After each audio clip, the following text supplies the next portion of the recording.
Well, hello everybody. What's going on? Happy Sunday to everybody.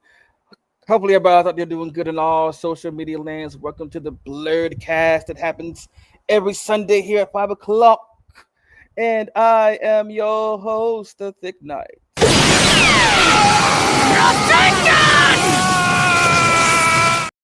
Yes, I hear. And I cannot do this by myself. So I have Mr. James here in his Wolverine shirt. Hello. And his beard is as a friend of ours likes to call his beard a symbiote for some reason. Because he thinks that our beards control us and take over our body. I mean, I don't know about control, but her name is Sheila, and she will have respect. So his beard's name is Sheila. That's his symbiote. Her name is Sheila. Okay. All right. Yeah, we are one.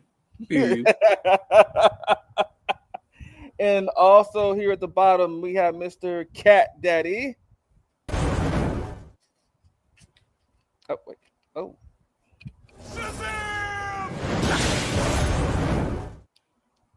We have Cat Daddy Shazam at the bottom here. And last but not least, and Shazam needs to make intros for everybody if he's going to do that. I'm just saying. I'm just putting out there in the universe that I want one. That's all. And of course, we have Mr. Carnage. And now, this world shall know pain. Almighty push. Oh, okay. Yeah, I can leave Carnage alone. He killed villages. I can't. I mean, it's look. Like I always talk about Carnage. He is cute but deadly if you piss him off. What up, though? not destroying cities. Okay. I need my place of residence. Okay, so all right. So today we are going to start out with we're going to start off with a trailer. We're going to start off with the Superman trailer that got dropped this week. And it's a full trailer this time. We get to see a little bit more context of what's going on. And of course, we are going to talk about the trailer after we play it and, give our thoughts and opinions. So here we go. Are you being serious right now? Yeah. You'd let me interview you as Superman. Sure.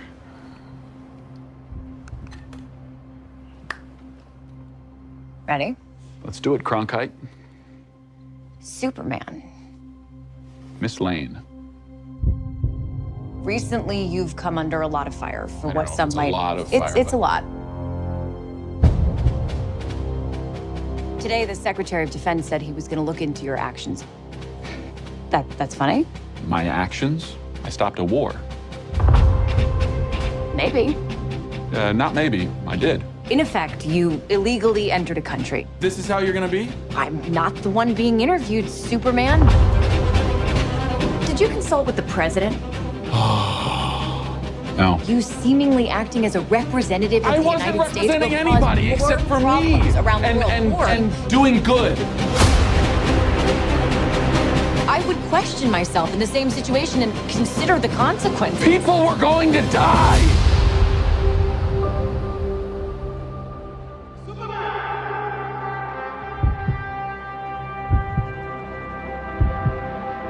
Hey, buddy. Eyes up here.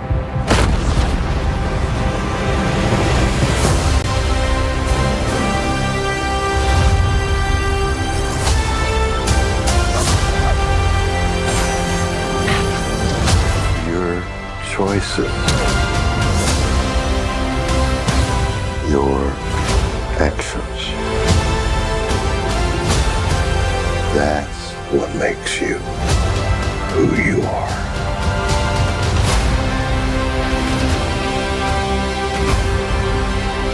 Superman. He's not a man. He's an it. somehow become the focal point of the entire world's conversation. I will not accept that. I cleaned your boots. I'll go get them for you.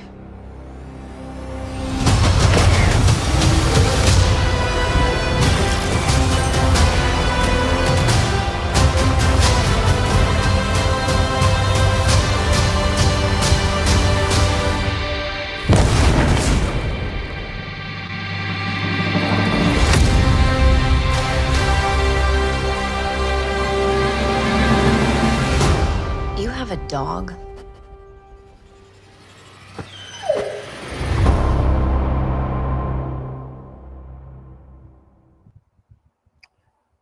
Okay. I'm gonna start with the the most quiet one. I'm gonna start with Carnage. What did you think, Carnage? I liked it.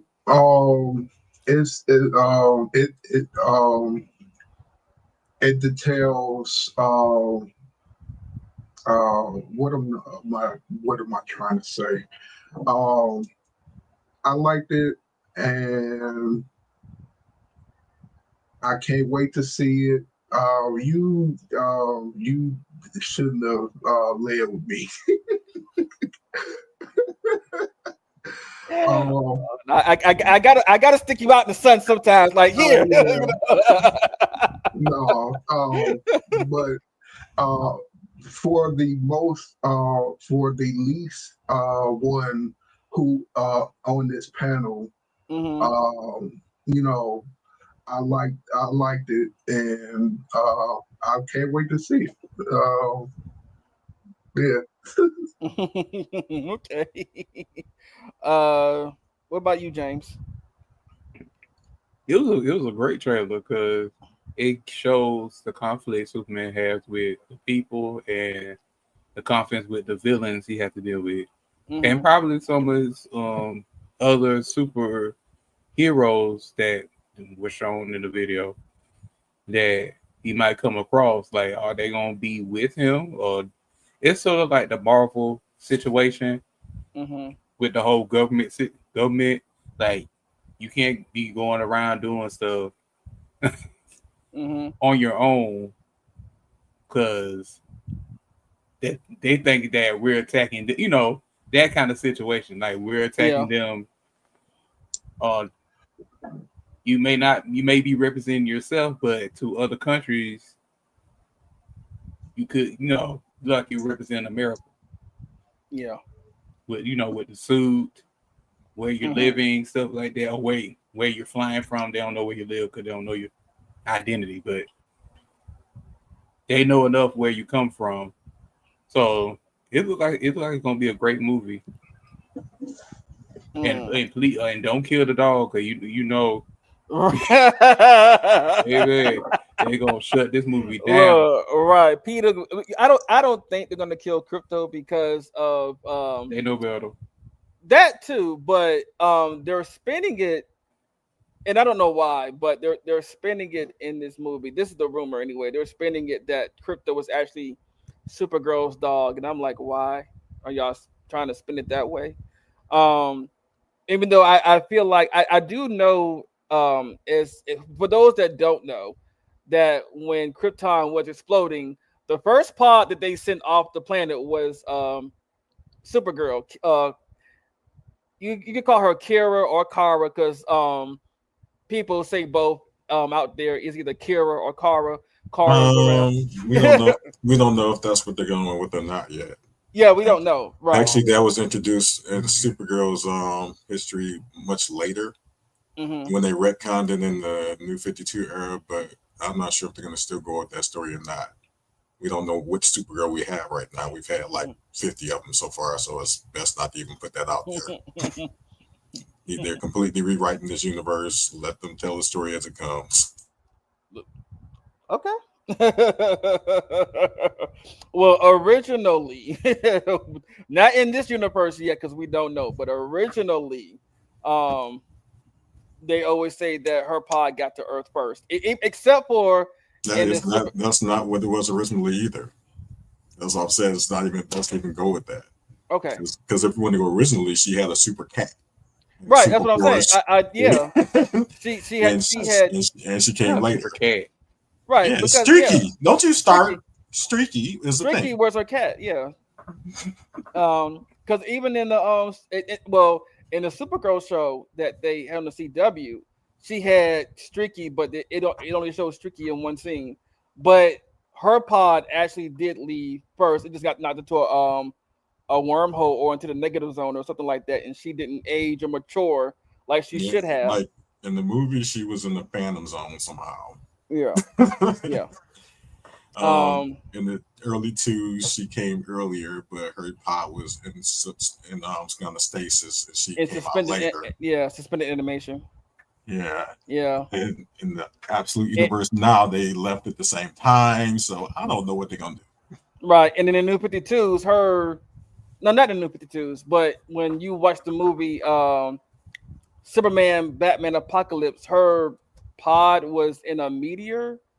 It was in a meteor that was just. It's funny how it was in a meteor of kryptonite, the same one that Batman destroyed in Public Enemies, and then when he exploded it, somehow her pod was in there. I was just like, she was encased in a chunk of kryptonite, but she had no power, so she was safe. So.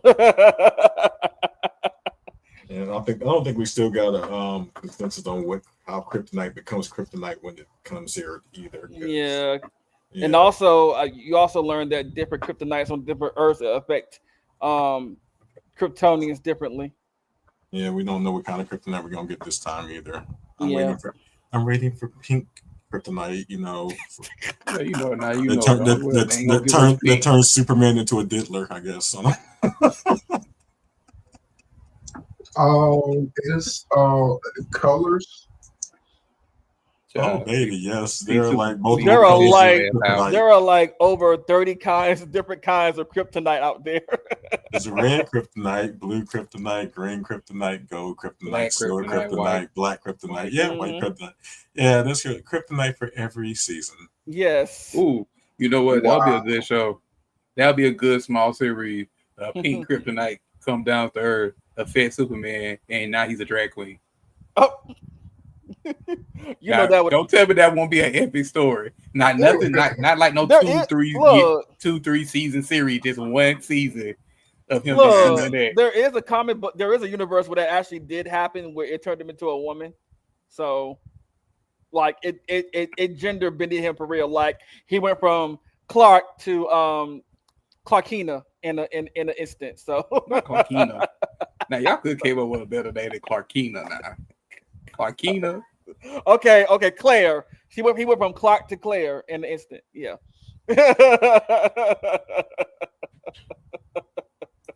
You need like a drag queen name that's appropriate or something. Kryptonita. Kryptonia. I don't know. Kryptonia works. Kryptonia. Kryptonia Supers. Kryptonia Supers. Come to the stage, Kryptonia Supers. Kryptonia of the House of L. She walks out the windows crying. Or the House of S. Or if you ever watched the show Justice League Action, there is a episode where they are going through the different kryptonites. Because Firestorm, as aloof as Firestorm can be, not the smarter version of Firestorm, because we've had about 3 now, or 4, maybe more than that. I think it's 4, up to 4 now that I know of, that to my knowledge. But the one that acts like a surfer, like more of like think of Booster Gold if he was Firestorm. That's what I get when I see that version of Firestorm. But he was trying to talking about Ronnie Raymond. He's the less smarter of the bunch. He's just an athlete. Yeah, athlete. Yeah. But he was trying to remember the formula for green kryptonite, and it went through every kryptonite that you could think of. And when it went pink, Superman got a whole bust down and some lipstick and some hips. I was like, Oh, BBL Cal. All right. I was like, oh, it's like, he was like, Parson was like, well, Clark, are you okay? He's like, oh yeah, I'm fine. Why? Why would I not Yes, be okay? I'm great. I'm great. I'm wonderful. I am fierce. I woke up this way. Finally, I am my true self. But now I would ask Shazam about what are your thoughts? What are your feelings on the trailer? Me? Yes, you. Okay, so I am the old one of the bunch. You may not know. So one of my first movies, one of the first memories I have of a movie I've gone to is Superman the movie. So quiet as kept, Superman is kind of near and dear to my heart. And I don't know, it's kind of a full circle moment for me. So I kind of felt all the nostalgia waves coming. Mm-hmm. But that being said, we know we've had some depictions that have not been the best for various reasons. Either too goofy, too dorky, too dark. This seems to hit every, I guess, feel every little chord that we need to feel as far as a depiction of Superman. And I've been skeptical to get excited about this until I saw the particular scene in this trailer. It's something that we've never really seen from a Superman performance. We got to see him actually really, really act human. When Lois sits down and has an interview with him and she really goes at him like a true interviewer should. And she's like, so do you think that was a good decision? She just started going in and you saw him just get viscerally upset. It's like, what do you mean? Why are we doing this? I was like, whoa. I've never seen this. And it was like the most. You know what? Right. I see as him being new to the earth, like he never been interviewed. I was doing what was right, bitch. Why are you coming at me? Right. He was thinking everybody does this. No, everybody doesn't do this. It's not that everybody does. It's like I was doing what was right. Why are you like getting in my face about this? Like I thought you was on my side. Right. But I'm just saying in his own little bubble. You're like, well, my parents taught me to do this. No, always do the right thing. But yes, you in your own little bubble. Now you in the world affecting other people. It's not just you. Yeah. It was like the most human reaction I've seen portrayed by that character. And I want to see more of it. I want to see Superman acting like someone would normally act in the situations that he's in. The fact that he's not abusing his powers, but he's trying to do what's right, but what's right isn't always clear. And it's not always the right thing to do, even if it's right morally. So I like these nuances that we're getting. Not to mention that everything is in so many fucking saturated colors that I feel like I am watching a fucking comic book, but I'm also getting an emotional, a well-written, compelling story with fleshed out characters. So I'm kind of here for it. Like I wasn't here for all the casting, Nathan Fillion, but everything else so far looks amazing. I don't know how we're gonna have all these different characters that are thrown in here all at once. James Gunn has been pretty good with seeding in a bunch of characters in movies and stuff and having not seem overwhelming, but there's a lot. I'm excited because we have a great depiction of Mr. Terrific now. At least visually, he seems spot on. I need one of these Justice League jackets. Okay. I'm here for the merchandising opportunities that are in this bitch. I'm still not sure what we're gonna get with Hawk Girl because the actress portraying her is kind of really demure.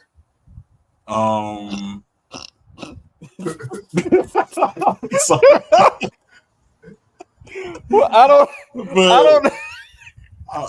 She does play that. You know, she's in The Last of Us. She does play that little hard, you know, I will pluck you up kind of thing. But she's, I mean, it's just a little bitty thing.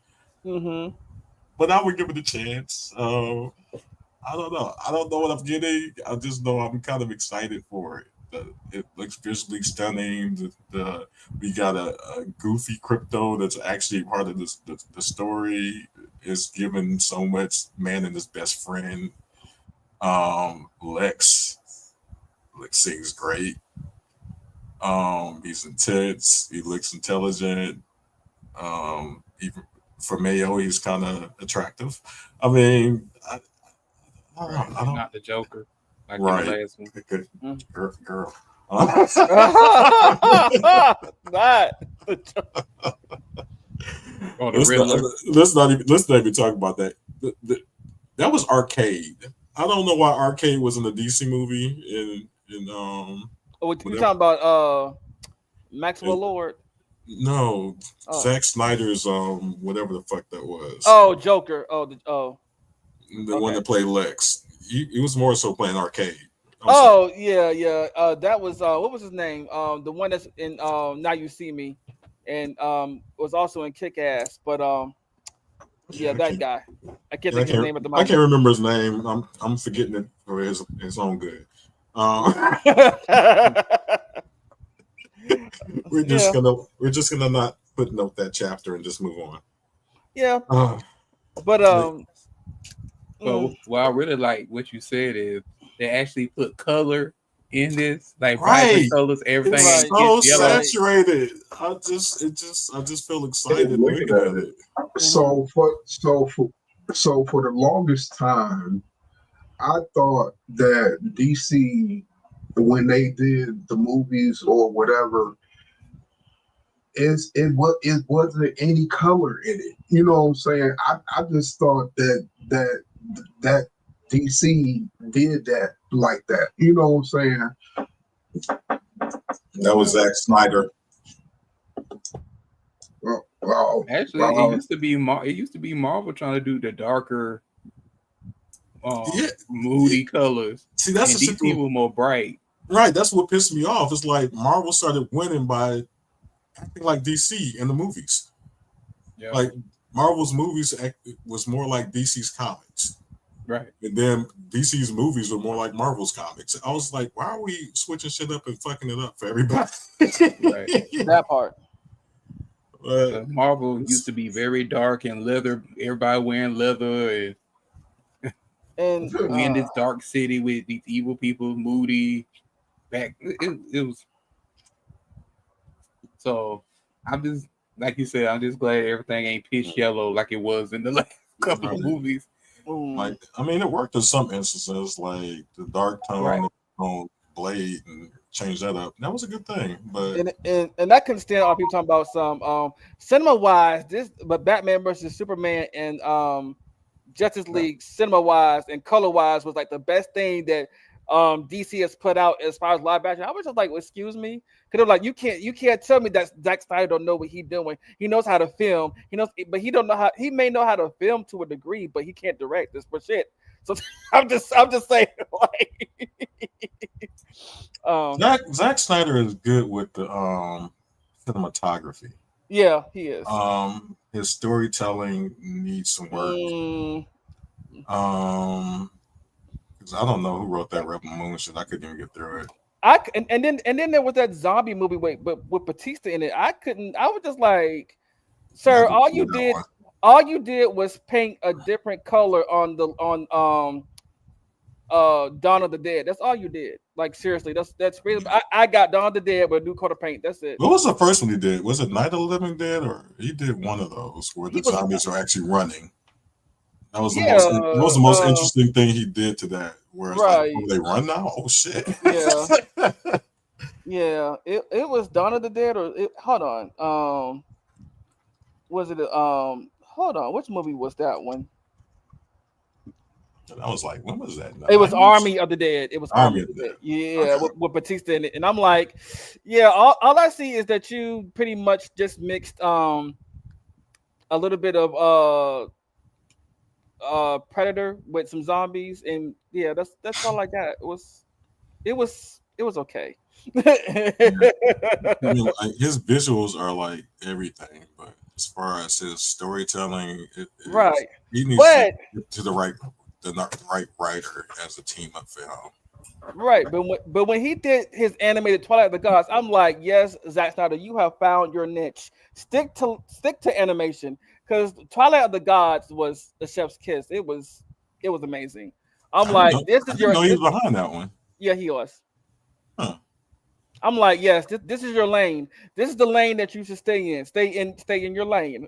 you know, stay in this lane. Don't do no more live actions. Just Look, be animated. it just look. It goes back. It's just like Shyamalan. Like you need to stick with your niche and stay there. Well, he can stay in whatever lane he's gonna be in. I'm just not gonna be in that lane. Just saying. Look. If they even think about bringing him back for anything that's related to anything else animated or Last Airbender, I don't care what it is. Look, we gonna ride at dawn, and we gonna go and pay M. Night Shyamalan a visit, or we may just have somebody snipe him on the roof. Oh, I don't know. Like, we don't have we to do all we that. have a We just sniper. deny that key card. No. Like, if And you now that see, key card.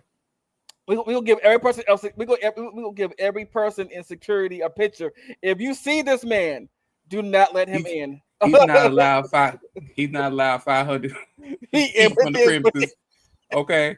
If you see this man, well, we ain't gonna say that on YouTube. Yeah. But if you see He him, need to be taken care of. right, he This very cannot thing, come taken here. care of. He cannot come here. Yeah, can we put tarot on Zack Snyder movies only? I mean, Okay, but before we move to our next trailer, I do like this Superman trailer. I'm still not sure. Well, I have an idea. I have the idea that I think out of all the Green Lanterns, Nathan Fillion probably really want to play Guy Gardner at some point versus playing Hal Jordan, which because he's voiced Hal Jordan so much. I'm more used to him being Hal Jordan than Guy Gardner, but I'm like, okay, whatever.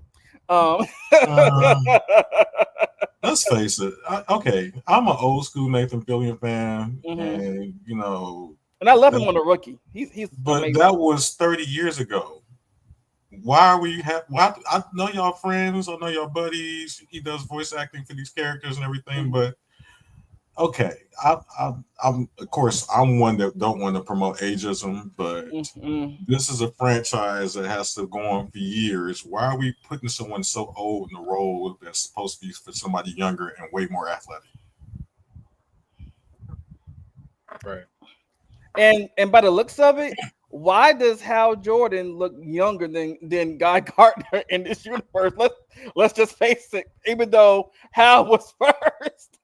I mean, but Right. I'm saying I'm about to say it's just fact. Like I said, you dealing with this is the beginning of a franchise, so you're gonna have to need some of these people way down the line, right? Which is why And- that's the.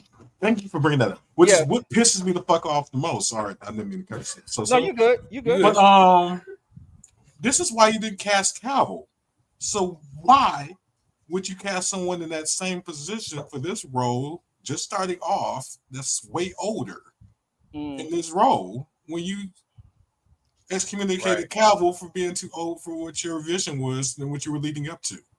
Right. Especially when you got a young Lex Luthor, you got a young Right. Superman, and like we I said, we got a 60-year-old Guy Gardner. Why? Yeah. Why? you rather have somebody to say, "Well, I don't want to do this anymore," instead of getting somebody young and fresh and give them an opportunity or somebody for this role. basically who can keep going. Because he can say, you know what, after the second movie, like, you know what, I'm getting too old for this. Like, what? We're in the middle of Right. what But we doing. I mean, seeing Nathan Fillion even on The Rookie, he's still physically able to do a lot of things, but I'm just like, still, like, this is a franchise that needs to keep going. So yeah, you should have casted somebody younger to be Guy Gardner. But I think if it would work if he passing the torch to somebody else. they haven't hit the multiverse of this yet, so I don't think so. But I'm saying down the line, if he's yeah, he could down the line, yeah. Because, like I said, we know he's not gonna play this role for too long. No, so he probably gonna be passing the torch sometime somewhere down the line. Yeah, hopefully.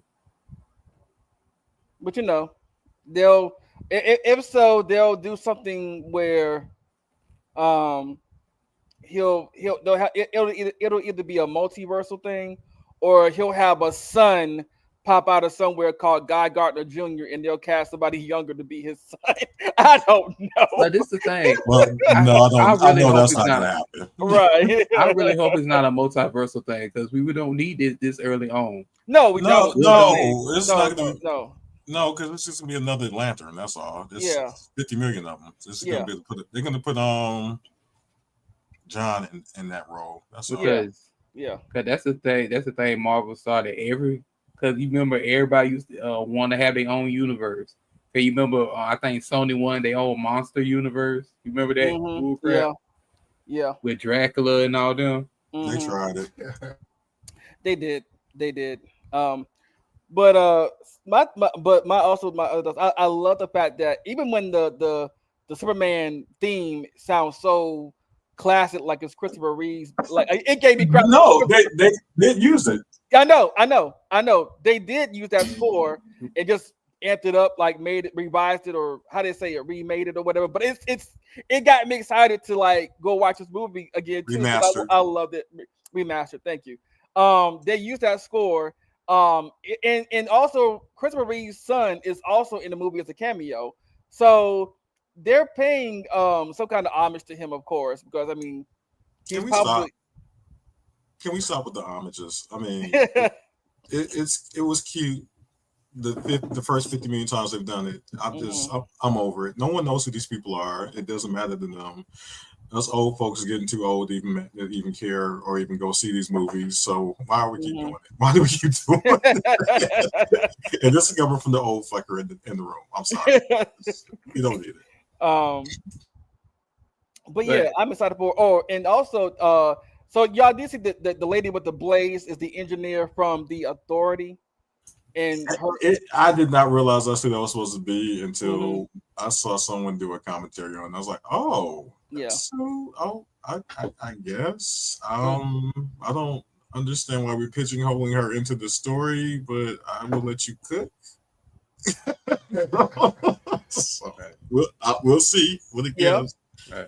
And we'll see what happens on the line with her. And but yeah, she's in there, and but they are also having some issues with The Authority behind the scenes. I don't know what the issues are at the moment. They just said they're having issues. We'll look into that. Also, you saw Metamorpho in there in the trailer too. Like he's a blink and you'll miss it kind of scene.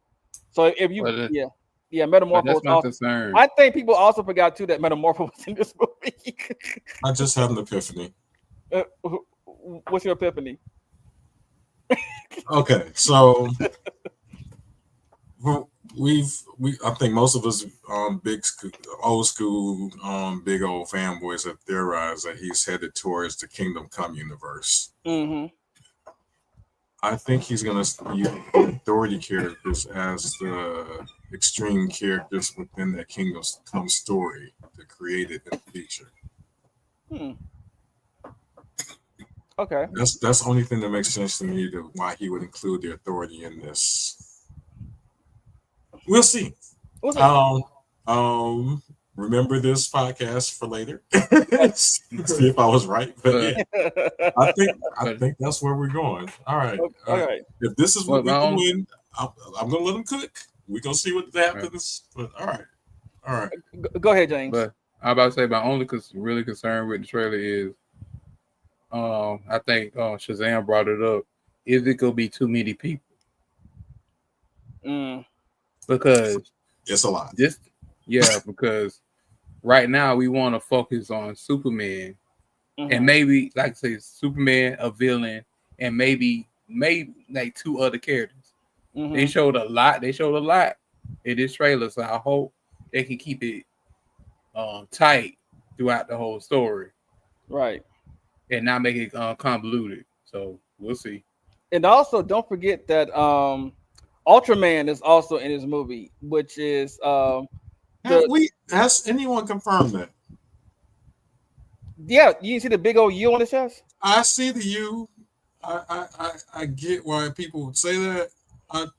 But or it could be I don't like that everybody's just saying that it's a fact when it has not been confirmed in any kind of way. Okay. Well, at best it's a speculation. It's okay. It's a speculation that this is Ultraman, but it also could just be a clone that Lex made and turns into Bizarro later on.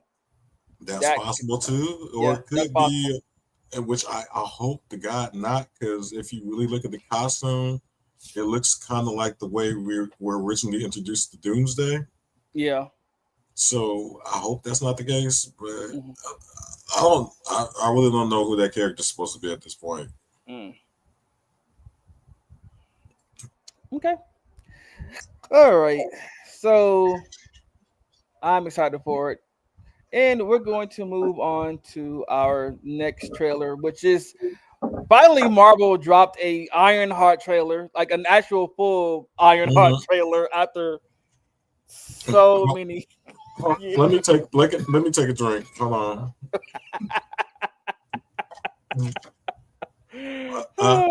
I have opinions, but okay. So let's get to it. Okay.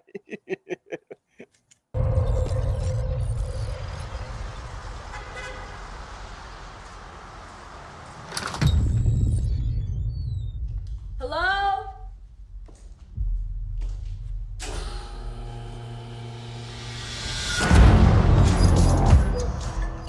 For real?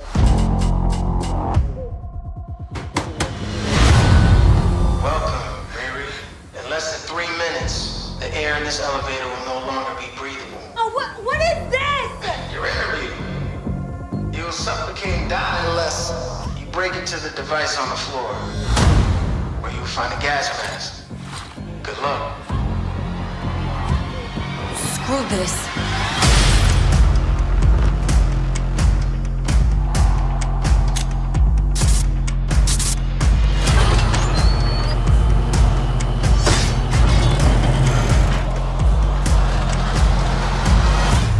Riri Williams was a genius. So you in or out?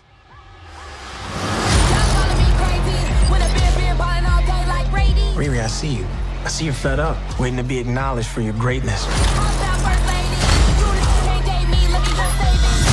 You are not the first genius at MIT. How come you're not working at one of those fancy tech firms? After my internship abroad, I want to build something undeniable. Something important. Iconic. It's a brand new I can give you the tools to help you carry out your vision. But anyone who's ever accomplished anything iconic in life has had to do some questionable things to get it done. What will you do, Riri? You've bitten off a hell of a lot more than you can chew. I could chew a lot.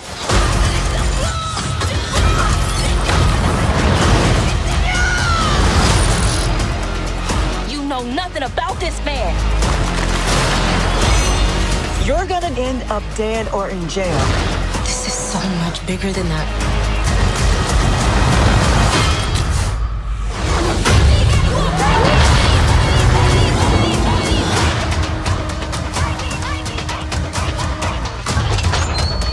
Wild.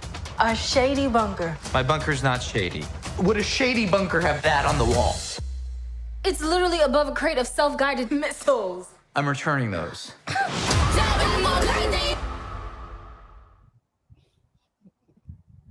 Girl, yeah, they love to pounce in the street. They flip a semi truck. I mean, a lot of superhero movies like to do that. Now the babies won't have that baby formula because y'all flipping semi truck. It might not. And they did they do that on What If or whatever? Because I've seen her before. Yeah. Yeah, she was on the last season of What If. Okay. Yeah. Okay. She was also in Wakanda Forever. Okay. Yeah. That. Okay. That's where I seen her. Yeah, understandably, it's been 5 years, so maybe you forgot. Hold me down. We'll go. Okay, you can't hold me down on this one, but all right. Where do we begin? Go ahead, Shazam.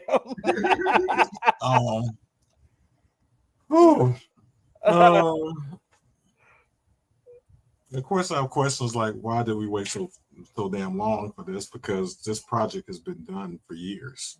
Mm-hmm. I'm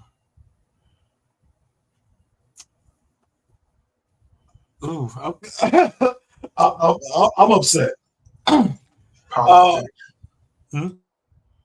Politics. It's maybe. it's not that. Okay, so all right, so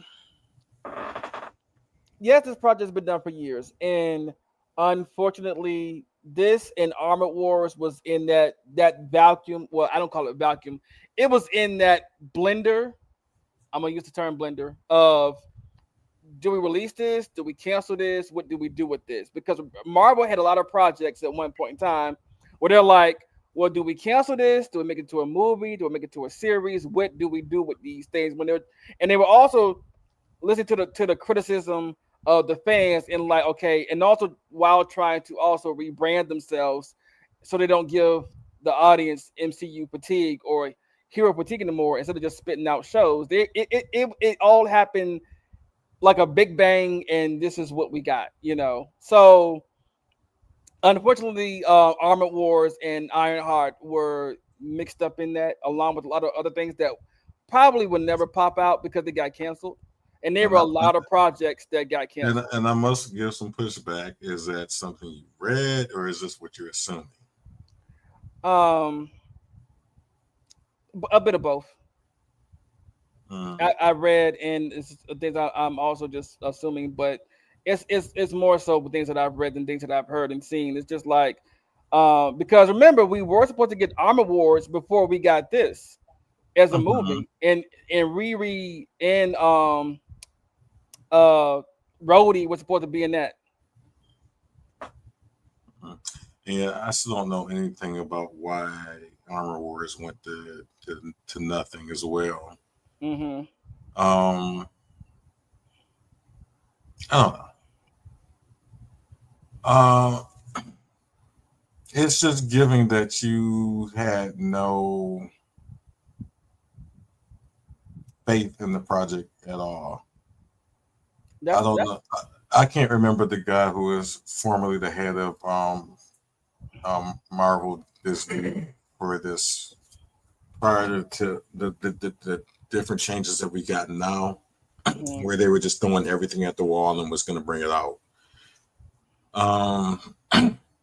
I find it very unprofessional and a very uneducated move to hold this project down after this was something that should have followed up shortly after Wakanda Forever, because the storyline directly follows that, considering the character involved. Why would you hold it back? I don't get that at all. I don't think they is going by timelines anymore. So that could be the reason that they held it back. It's obvious they're not. It's obviously not dealing with the timeline at all. But what would make you hold it back?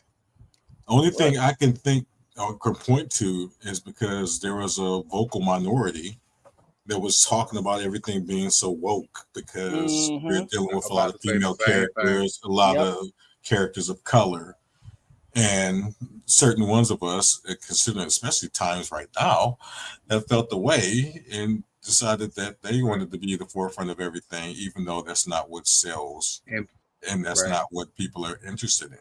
And they still don't have faith in the Black Dollar, even though we made both Black Panthers $1 billion franchise. Right. Yep. But you still have people in the company, even though it's Marvel. Marvel still have people in the company like, well, dude, do you think a person of color will sell more than this? It's always that conversation.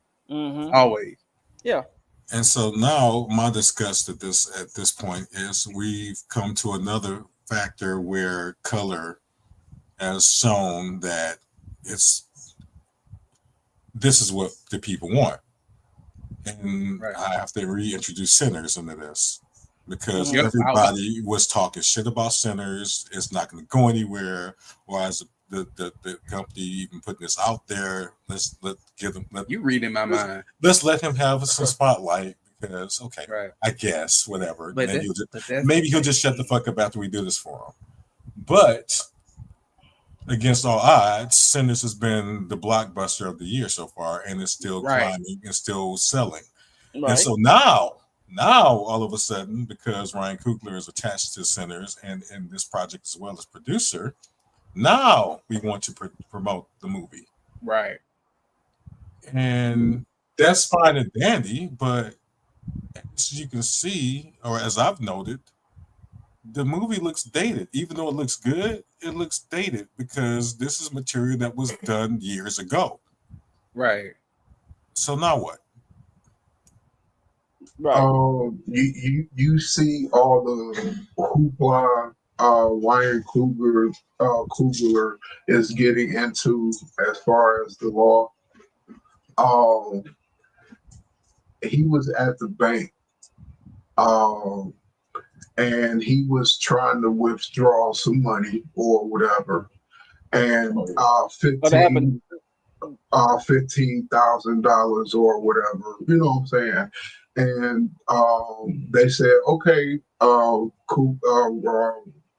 Coogler, 1 second, and they went and called the police. Yeah, that happened years ago. I remember that. That happened years ago.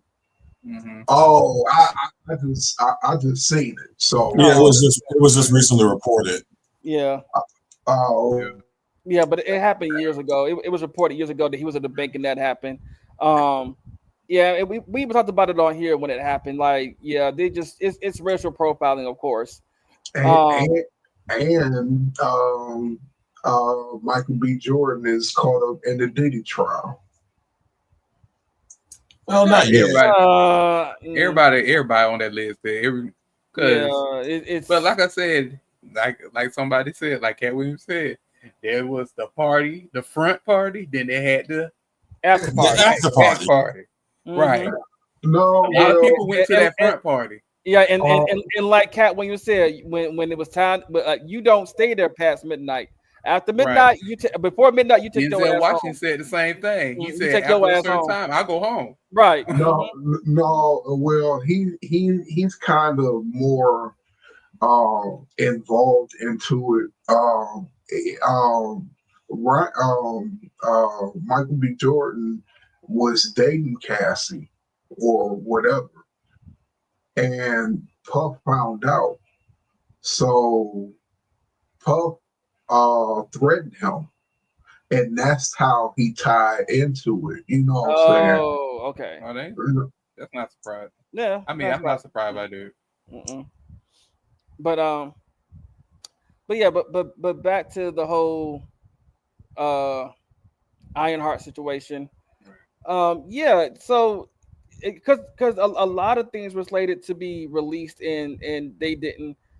And Ironheart was actually because remember that I forgot which movie it was, but I know in a timeline it was supposed to be Eternals first, but we got Eternals after a movie. I can't remember what it was. Because the way that they set it up was like Eternals was supposed to be first, but no, we got this movie instead, and then we got Eternals afterwards or later on. So that does happen a lot with Marvel, where they'll release one thing and then push something else to the back. Yeah, But I can't remember what the sequence was either, right. but it's basically because they don't finish their projects before they start filming them, Mm-hmm. and Or they don't. Yeah. they But don't with finish the writing. They just start filming them. They just start filming and writing at the same time, which is really stupid. But but I I agree. guess do you? Right. But yeah, there was a lot of people who made a lot of videos about why this wasn't pushed, why we now just getting a trailer. And I also have a question of like, what was Ryan Coogler's thoughts about them now releasing a trailer? Like, did he not have any say I, so? I haven't seen any commentary on it yet. Me either. But I hate that think. I hate that they this clout chasing now because Sinners has been so popular. And now all of a sudden it's a Ryan Coogler production. Mm-hmm. This is the thing. Ryan Coogler been in the business for a long time. Yeah. He knows the politics that goes on behind the scenes. He knows, like I said, this was said in Scandal a long time ago. Like black people have to constantly prove themselves over and over and over again. I think Taraji P. Henson said the same thing. Like she can be in this box office movie, make all this money, and be right back at square one in the next audition. So that's just like I said, Ryan. He probably hadn't said anything because he know what the politics is behind the scenes. Yeah, I And can't guess he keeps winning. He gonna keep winning because he gonna keep proving himself every time. Either you gonna be on board for it or you're not. Yeah, I can't deny that he knows how to play the game. Yeah. He speaks when he needs to be heard, and he just keeps it pushing. He doesn't put any sauce on anything. He just deals with the infrastructure in which is given to him. Right. I respect his professionalism, his faith, and I guess faith in his work, because most of his artistic types would be like, "Fuck you" at this point. Okay. But I'm glad that he's winning. I'm glad that we finally got this. It looks decent enough. I just hope that people come to the yard and still support it even after all this time. Yeah. Because the marketing has been nowhere. Yeah. But this is the thing. This is the thing about us. Like I said, being underdogs all the time, we make connections along the way. Mm-hmm. Like I said, I'm pretty sure Ryan, in this long in the game, he had made connections behind the scenes that probably, help him get his projects along and stuff like that. But sometimes, like I said, you have to play the game and you got to keep proving yourself. Yeah. So yeah, I love that he keeps a circle of friends that he works with, that he has a good chemistry with, that he keeps putting projects out with. It's the same thing that James Gunn is doing, but luckily in our demographic, it's at least it's age appropriate. It's working in his favor. I know this gonna be real shady, but he is what we want Tyler Perry to be. Hey, that's not shady at all. That's just facts. Or is it what Tyler Perry wishes he was? Yeah, because he made sure he hired some black folks. He, like you said, he have his circle of friends he always has around him, and he does good quality of work. So y'all well, do y'all realize that most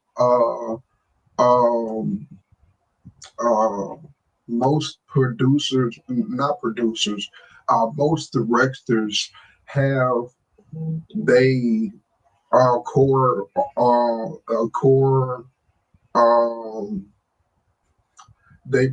audience, or not audience, people to make movies with or whatever.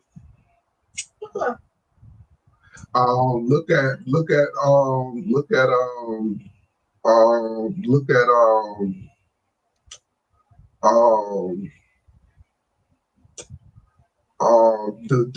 the director that did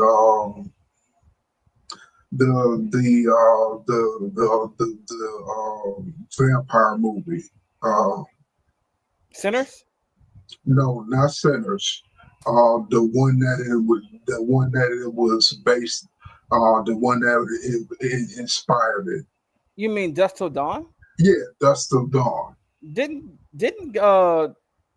I want to say Guillermo del Toro did Dust Till Dawn, but I could be wrong. No.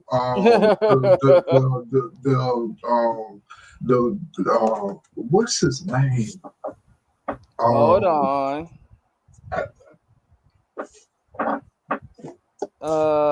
Quentin Tarantino. Yeah. There we go. Okay, yeah, Quentin Tarantino. Okay. All right, so I hear what you're saying. Directors typically use the same people around them, but it's usually production wise within the background, but not usually within the same actors and creatives like that. That's a fairly newer thing where they have directors that tend to work with the same actors as well as the same creatives in the background. Mm-hmm.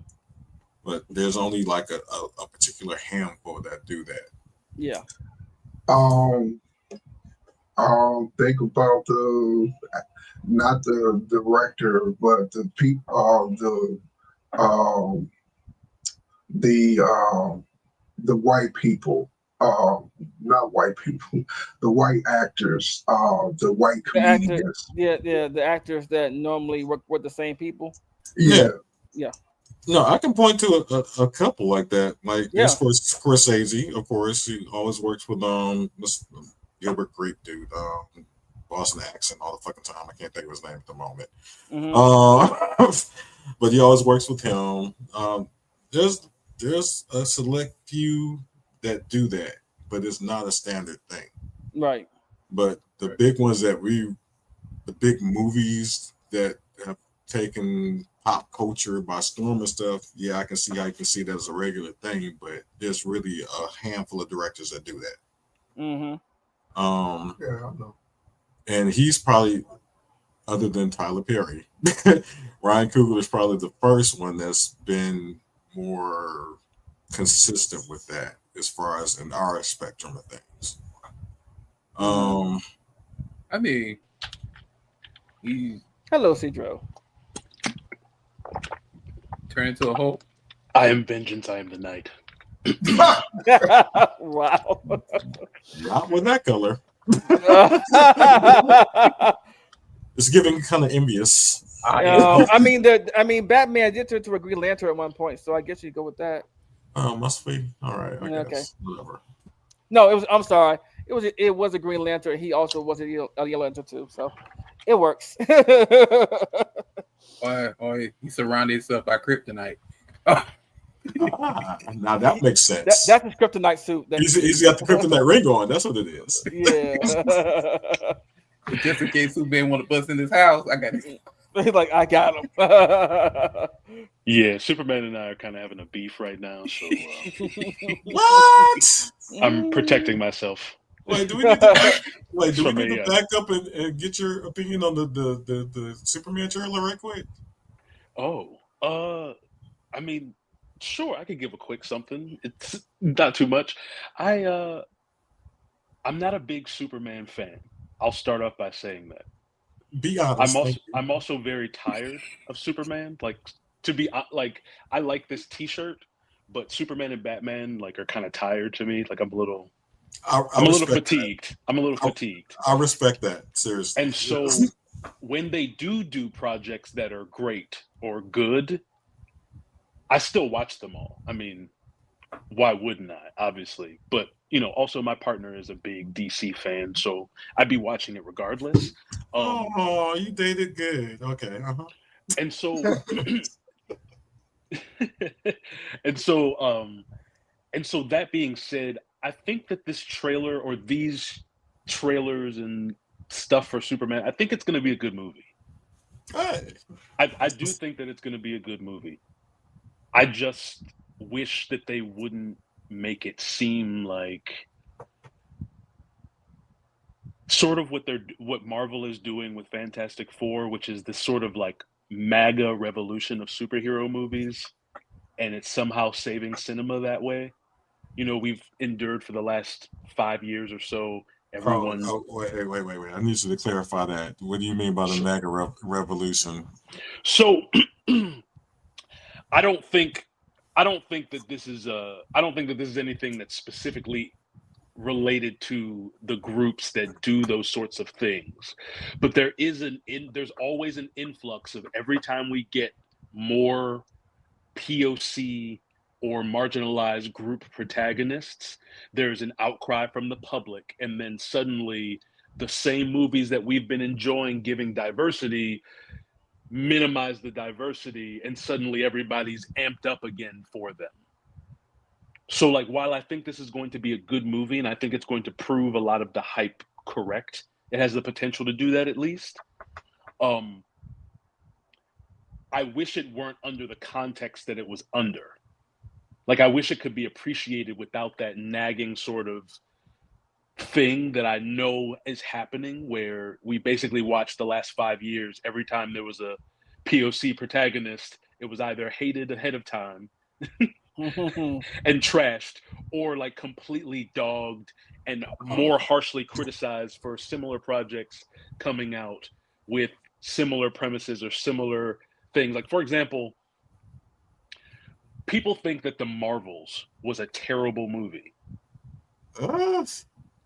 Like, a lot of people, I mean, not saying that I agree with that. I'm just saying that, like, it performed in such a way to make people feel like, and it was purported by the loud, ignorant people that way. They did the same thing for Morbius, and guess what happened? People went and saw it anyway, right? Mm-hmm. It had a whole re-release in theaters. Nope. Like, Okay. and so there are certain things and parallels that always happen, where we get the Batgirl movie that was scrapped. Oh, I'm so mad about that still. You know, I literally have dreams in which I exist in the multiversal branch where that movie got released. And I am a happier person in that universe.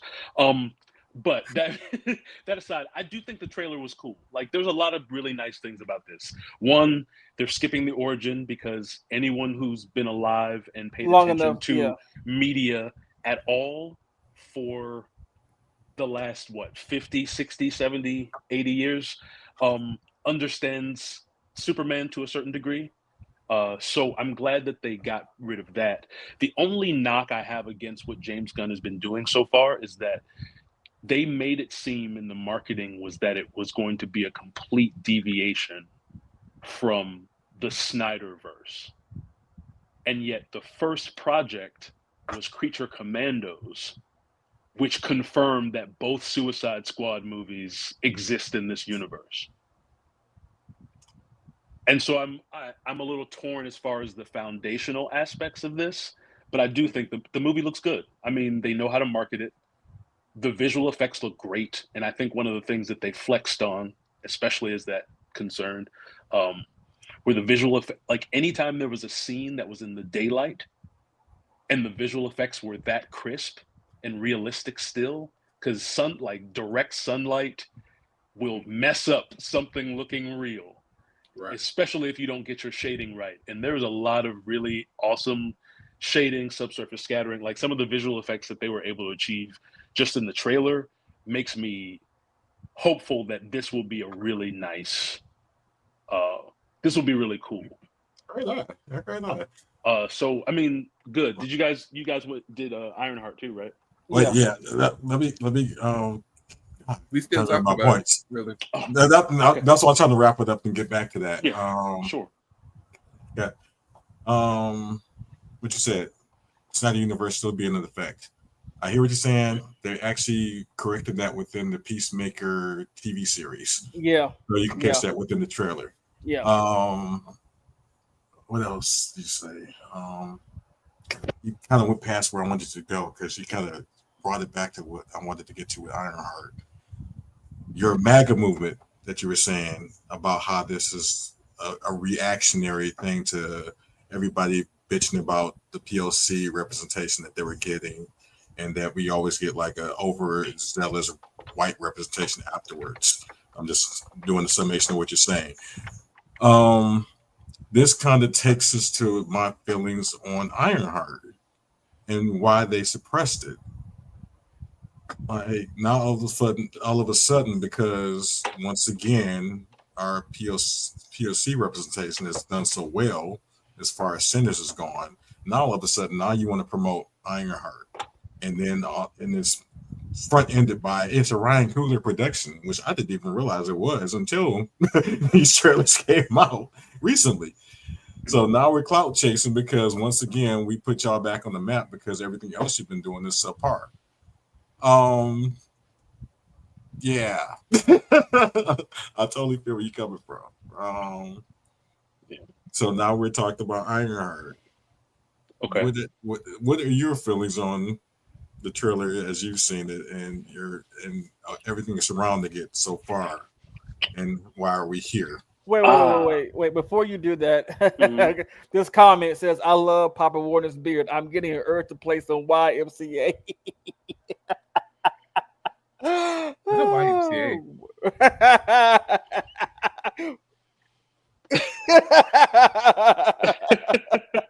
That's an old game right now. Right. Shut up! Well, where I do will I duck walk all over your ass, bitch. Where do I start? My goodness. Well, thank you. I appreciate that. I'll say Ironheart. I'm still very excited for Ironheart. Like, contrary to feelings I've felt and had for other projects who have reached similar fates with Marvel, as far as being somewhat swept under the rug, but also released, or done a disservice as far as marketing is concerned, and we all know why. But I think it's going to be really good. I do think that while they're the same things that all of us continue to be frustrated with as far as the marketing goes for these types of projects, because Hollywood still believes that they don't sell. When you've had your Black Panthers, you've had your Everything Everywhere All at Onces, you've had these these multiple projects that have shown you Sinners again. Ryan Coogler is still showing you that everything I touch you gotta keep proving this stuff. It's gold. Is black and gold. And so like I think that they do have a slight reason, because a lot of times this hatred or this sort of systemic prejudice behavior usually stems from a place that they feel like they can use as a scapegoat. And whether it's really the reason or not, it does still play a factor. I do think that Disney has a lot of things happening, and this show was probably promised to come out. And so with the marketing that they have this year of all of the things that they're marketing, I agree that they should have been marketing for this the same way ahead of time that they should have been doing for Daredevil Born Again, the same way they should have been doing for Fantastic Four. I mean, that they've been doing for Fantastic Four, which is again, which again is another part of this sort of underlevel appeasing the Caucasian masses in certain aspects, where we put all this marketing out for these characters, like even Thunderbolts. As much as people enjoy it, as much as people can say, well, Yelena is the main character and she's a woman. It's like, yes, but it was still basically a group of white people and one brown person who wore a mask most of the time, so you couldn't even tell that she was brown except when she wasn't wearing her mask. You know what I mean? And so it's like, it's still the same thing. You just think that because they come from a different place in life that you can now attribute a certain level of intersectionality to this that validates them as being diverse enough, right? And so those types of things are the things that annoy me a little bit. However, I do believe that they were also, to a certain degree, part of this is where I'll give them a little credit, is that waiting this long also stops all of the hatred from getting loud and numerous as it could have gotten if this was like promoted months ago. And while people have known that this was a project, there have been a lot of loud incels and a lot of loud prejudiced bigots who have been online basically calling Riri a dime store Iron Man or the DEI Iron Man or whatever. Why And you so remind me of that? I just saw that. and Yeah, so friend and so I posted that. do think that there is a benefit in limiting the amount of time.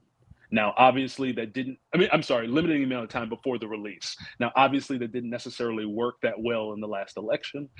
But I do think for marketing purposes, for things like this, I think it's almost a little smarter. And also, I do think that they were giving Ryan a little bit of cushion for his project.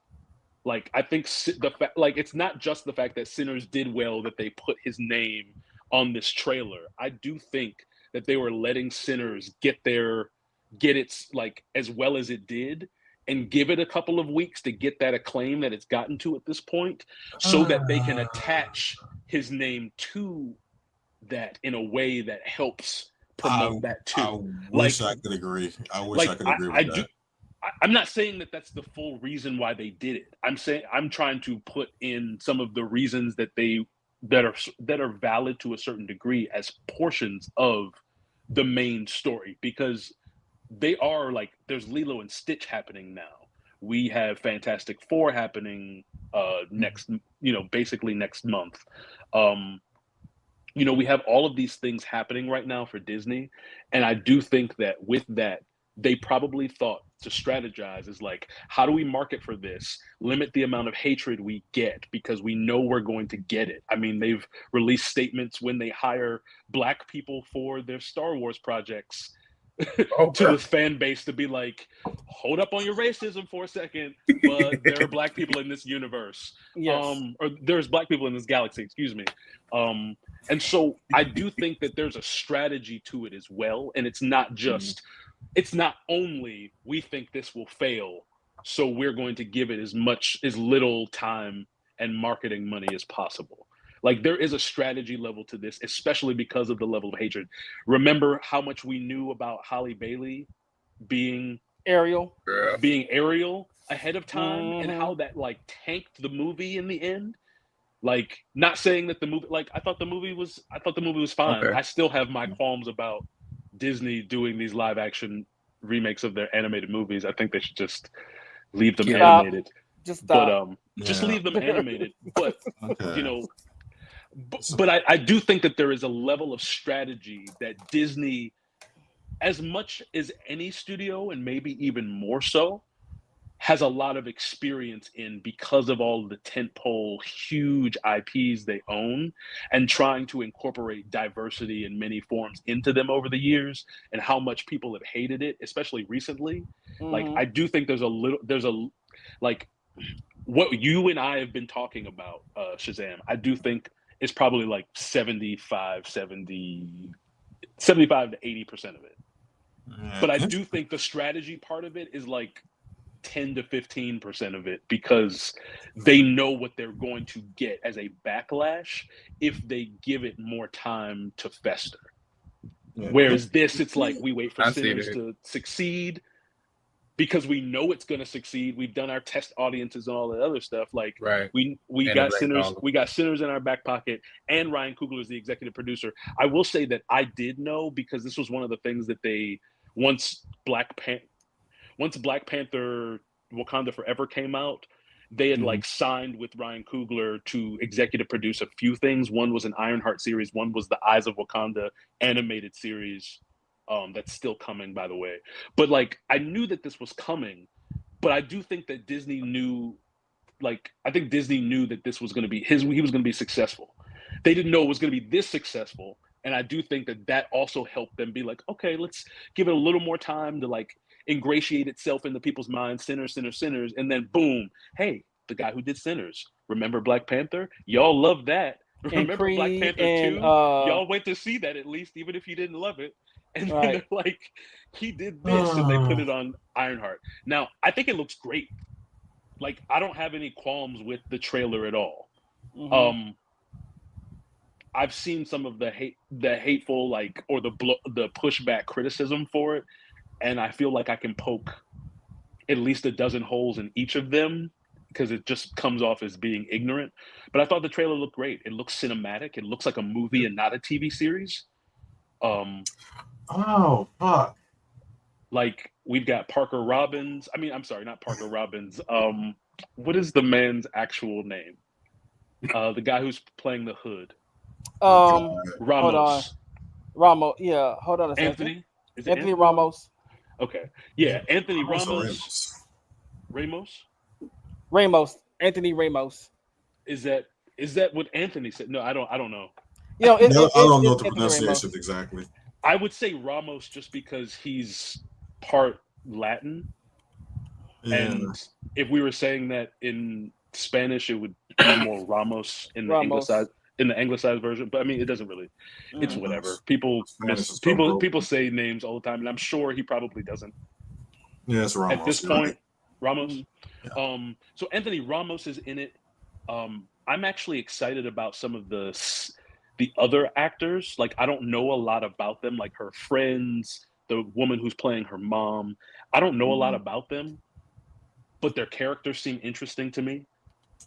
You know, I feel like this is a really nice sort of, I don't want to say indie project, but like anytime Black people get employed and it's this magnificent, I think it's a good thing. Right. So like, I like the fact that the major Black cast, again, it looks well. Dominique Thorne I think she's very charming, energetic.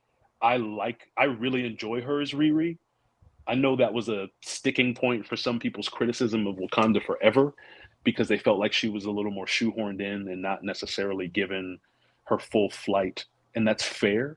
But I think that this series is a chance to do that and give more story to her. Right. And for all the people who are saying that this is going to be just like, this is just a Black Iron Man. Or the woke Iron Man. No, the one that pissed me off was DEI Iron Man, but okay. Yeah, that's bad. I'll say that it's very clear from the trailer, and it's very clear from if you read one of her actual comics, because newsflash, Ironheart's not brand new. She's been in the universe for years. Like a decade now. Yeah. And so it's been almost 20 years. Oh, I'm sorry. I'm thinking about her. I'm thinking about her from a different point. But yes, she's been around for quite some time.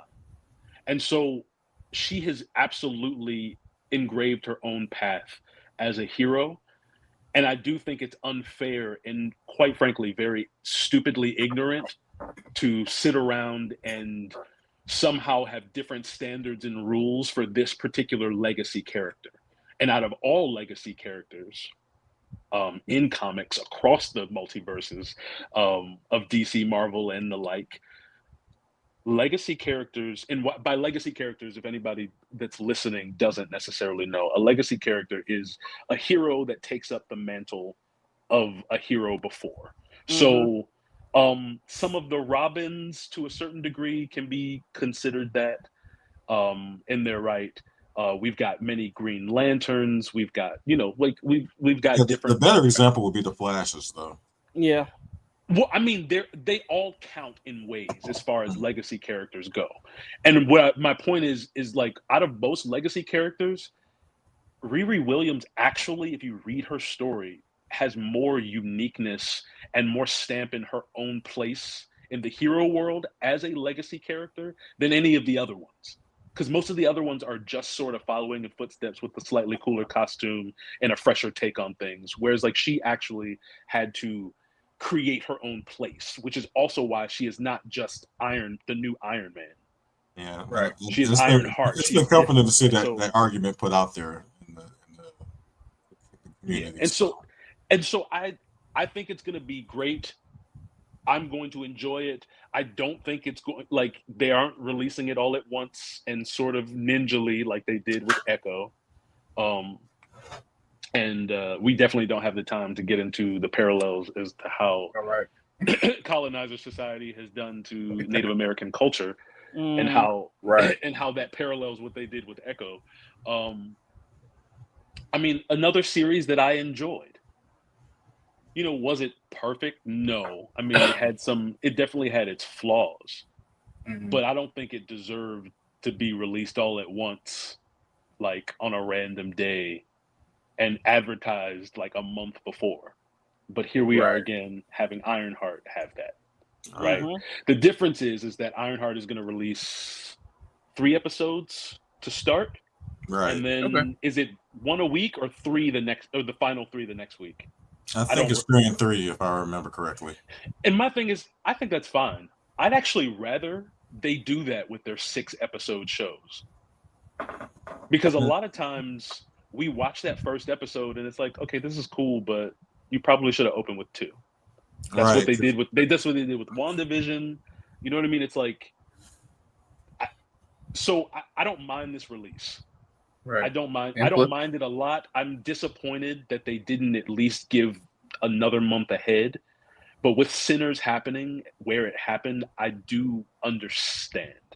And I hope that their strategy to ride the tidal wave that is Sinners and the popularity of that and have this story, I think it'll bode better for it in the long run than if we had known about this for since January. And plus, it'll give us time to process more instead of just binging everything all at once. So, you've introduced some very good, very valid silver linings, but you also pointed me to some things that made me worry now.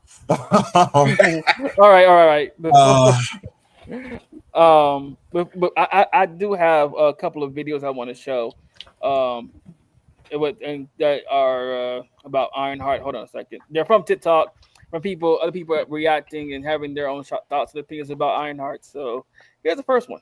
Question to be had about why the Ironheart trailer is dropping now and hasn't dropped sooner along with other promo for the show since it's debuting in June, but we'll just keep it to the trailer for this one. It's dope to see what they've done with Riri Williams in the MCU and how they've modernized it, because that's what they always do with the comic books. They always have to update it, which is why the story changes a bit. It's one thing to have Ryan Coogler as a producer for this, but it's also dope to see that Shinaka Hodge is the writer that made this shit happen, and it's always about the transition into the MCU from the comic books. And the last we saw of Riri was in Wakanda Forever, and we know she's back in town out here at MIT, getting it from the mud, reverse engineering Tony Stark's work, just like she did in the comic book. And it's so funny to think back to Obadiah Stane being like, Tony Stark made this in a cave with a bunch of scraps, and y'all can't do this shit, to the top minds that were trying to reverse engineer what Tony Stark did. They couldn't do it. Riri Williams did it, just like in the book. And I can already see folks complaining about this online, but is that not invention? Is that not engineering, right? That's legit real world shit and what happens in the field. Thomas Edison and Nikola Tesla. Tesla made a bunch of shit happen for Edison's inventions that he didn't figure out. Then Edison didn't pay that man what he was owed. Don't even get me started on the current wars between Tesla and Edison. But anyway, back to the armor wars. We hear in the trailer that Riri says she wants to be iconic. She wants to leave her mark in Marvel 616. What I find interesting is the introduction of another character into her story. Parker Robbins, the Hood. This is the man that fills the void that's left by the Kingpin in the comics when he gets ousted. I remember when he debuted in 2002 and how I saw him rise from a low-level criminal to a freaking Kingpin. He has no ties to Ironheart, but here is the MCU. They can flip things around. And I like this because it's art imitating life. Sometimes in order to get to a certain position, you gotta do bad things. Allegedly, the Kennedys were bootlegging, and then they rose in status as a family and even won the office. Riri is faced with the choice of getting capital from Parker Robbins. This reminds me of how Tony Stark started out in the weapons industry. Parker Robbins being in Riri Williams' story in the MCU changes things, especially because his power is magic based. So we're definitely going to see a clash of technology versus magic. I'm really invested in what choice will she make. Will she take his help, and what are the consequences if she does? Will she deny his help, and what are the consequences if she does? I'll talk more about Parker Robbins, aka the Hood, in a different video, but back to Riri. I'm never going to get tired of seeing these comic characters come to life in a live action. I like that Riri's choice now is, okay, I'm a genius, I'm doing genius shit. What are the choices I'm going to make to really be iconic and stand out? Because when we get down to it, yeah, in the MCU, you can say that Tony Stark's successor is Peter Parker Spider-Man. But in the comic books, it don't rock that way. In the comic books, Riri Williams is the successor to Tony Stark, chosen by Tony Stark himself. Tony put so much respect on this girl's name that he even became the AI for her suit when he was out of commission for a time. So now that we see she was able to reverse engineer Stark technology, I am entirely invested in the way she's going to change the MCU with Stark technology in the ways that Tony Stark didn't think to. If the cards are played right, this is a character that can create a huge change within the entirety of the MCU.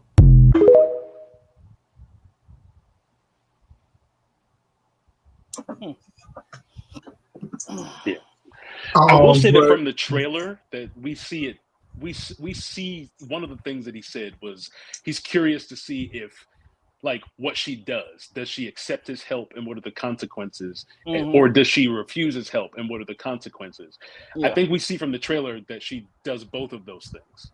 Yeah, like it seems like at first she does it and then she sees that there's some consequences from this, and then there was definitely a scene where it felt like he shot at her, and like we see the bullet trajectory like change almost, like that's maybe an element of the magic that now he's a character from the movie Wanted. He curved the bullet. But we do see both ways. I think it was awesome points. I mean, that was one of the other main things that I'm excited about was the magic versus tech. Right. Because we haven't really gotten that with Riri.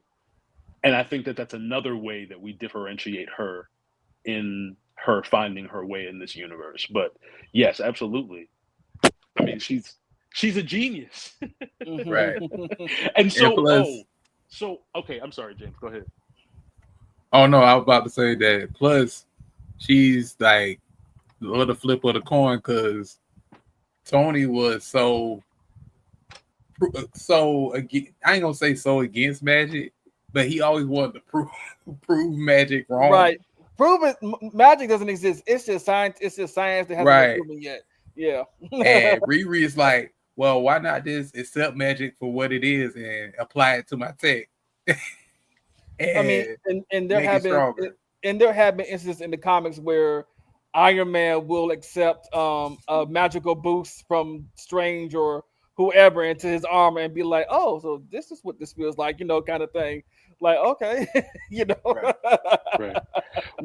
There was one thing I did want to say, because there's a lot of like it has to do with some of the hatred that I know we've all probably seen about this project. But one of the things that people said was they were annoyed because the trailer kept saying how much she was a genius. And it's like, and their irritation was that they were basically telling us that she was a genius before actually showing us how she's a genius. And so I thought that was a really non-genius thing to say of them. Right. In the fact that if she comes from the movie Wakanda Forever, or at least her debut in the MCU was in Wakanda Forever. Right? The reason why she enters the story is because she's literally the only person in the world who has developed a machine that can detect vibranium. Right. That isn't located in Wakanda or doesn't live in Wakanda. Right. The only person in the world. And so they were going after her so that they could stop them from continuing to find the vibranium that was affected, or that belonged to the people of Talokan, right? So it's like they didn't tell us she was a genius first. She showed us that she was. Not only that, she was going to MIT and helping MIT students out. Right. Even though it was, and it's like, so we've already seen this idea of her. So the people that think like, oh, she's just a thug genius or wannabe thug genius, it's like, well, one, she's already been hustling. We saw that already. The hustle that she had at her school. And then we also seen how intelligent she is, right? How ingenious she is, how much of an engineer she is. And so I do think that, as opposed to just completely jumping on the ignorant bandwagon, at least look at the facts before you just start saying stuff that just sounds completely idiotic. Yeah. But that's the hard part about these people. They're not going to look for the facts that disagree with them. They're always going to look for things that agree with what they're saying. So, right. That's the sad part. and even when you do present facts to them, they'll still defend it. Well, it's just no. Even when you put the proof and the evidence in front of them, they'll still defend their point. Like, we didn't ask for this, and actually, but there were people who asked for this. Like, but you know, hey, yeah, it's okay. like it's like this weird idea that a character doesn't relate to me specifically as a individual person in many, many billions of people. So that means that no one asked for this. Mm-hmm. Right. You know, it's like, no, you just aren't interested, and that's okay. But you don't have to make it seem like it shouldn't exist just because you're not interested. Your interest is not that important in the grand scheme or calculations of the cosmos, you know? Mm-hmm. All right. So here is another one, and I thought that he brought up. This is also related to the whole them shutting down the comments on somebody's page. So here we go.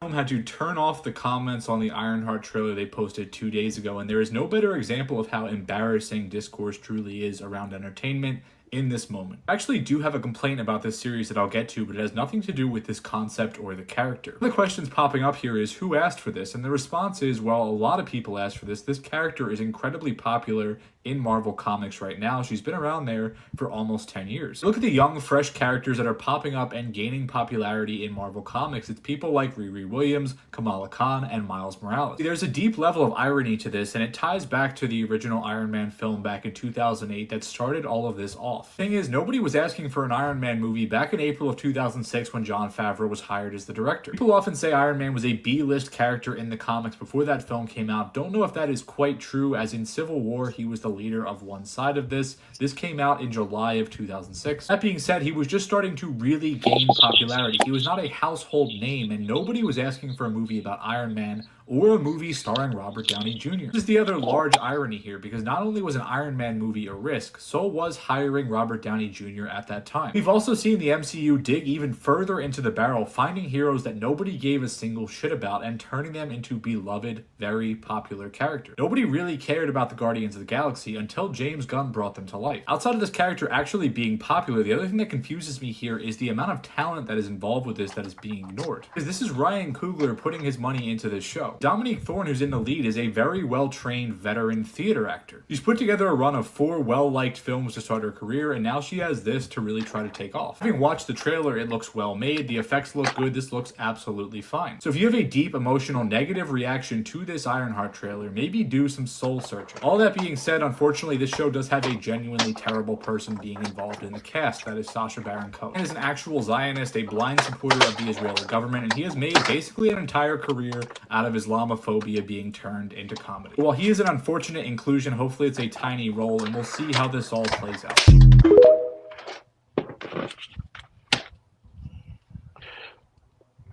Well, if he's actually supposed to be who he's rumored to be, it might not be such a bad thing. Right.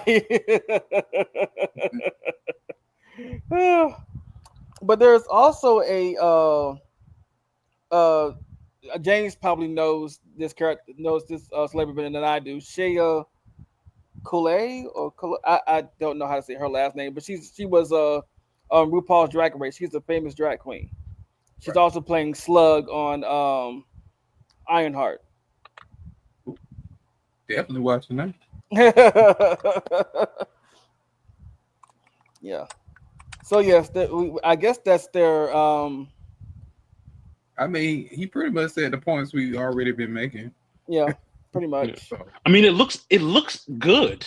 It looks good. Like it looks well. It looks well acted. The visual effects look great. Which, since we know this has been made or mostly made for years at this point, right? They should be. Right. But they look great. And then we also have the fact that they started, like the MCU started with Iron Man. So yeah, after how many years has it been? 2008. So what, 17 years? After 17 years, you guys better be good at drawing human beings in mech suits. And so, or digitally designing, excuse me. But I think it looks good. It looks really good. And I do think that Ryan Coogler at this point has never put his name on something that was bad. Right. Yeah, he did. Right. Like, And like I you don't, said, I don't think that he's going to. And I think the people, he's very good at also, like, he's one of those. What's the best way to describe it? He's one of those leaders that's really good at choosing the people around him. Mm-hmm. we just talked about it. Yep. Yep. Like, he is We very talked about good that. at picking his squad. Like, for example, Fruitvale Station was his first movie, Yeah. Mm-hmm. right? The guy who did, excuse me, the guy who did the musical score for that, Ludwig Göransson, he went to college with Coogler, and they became friends. And so when Coogler did his first movie, he asked him to do the score for it. And Ludwig Göransson has been doing the score for every Ryan Coogler movie since. So every single movie he's done, Black Panther, Wakanda Forever, Sinners, has been that guy. And then he's also gotten so popular, he's done themes for other series as well. Like, he did The Mandalorian, the main theme, with that like whistle and how that sort of whatever. So, like, he knows how to bring people up with him. The costume designer for Black Panther and Black Panther 2 won the Oscar both times. You know what I mean? Like, he knows how to bring successful and great people in, and he knows how to tell a great story. So I'm not worried about the quality of it. I'm a little concerned about the reception of it, as far as getting popular enough to warrant more. But I do think that what's happening in Ironheart needs to happen in order for, if they're still doing Armor Wars, for that to happen. Right. Because, like the guy in the first video was talking about, like, what she's doing is absolutely going to be able to lead into the events of Armor Wars. Yeah. And so that's necessary, because there is a lot of Tony Stark tech just out and about, chilling places. So I do think it's going to be important. It's like, well, what happens when this gets into the wrong hands, and how does that play into things? So one thing for you guys, actually, about this. If Sacha Baron Cohen is actually going to be Mephisto, as is rumored, and it ends up being the Hood's mysterious curse-like dark powers end up coming from Mephisto instead, do you like that versus how it is in the comics, where it's actually in like a power of Dormammu?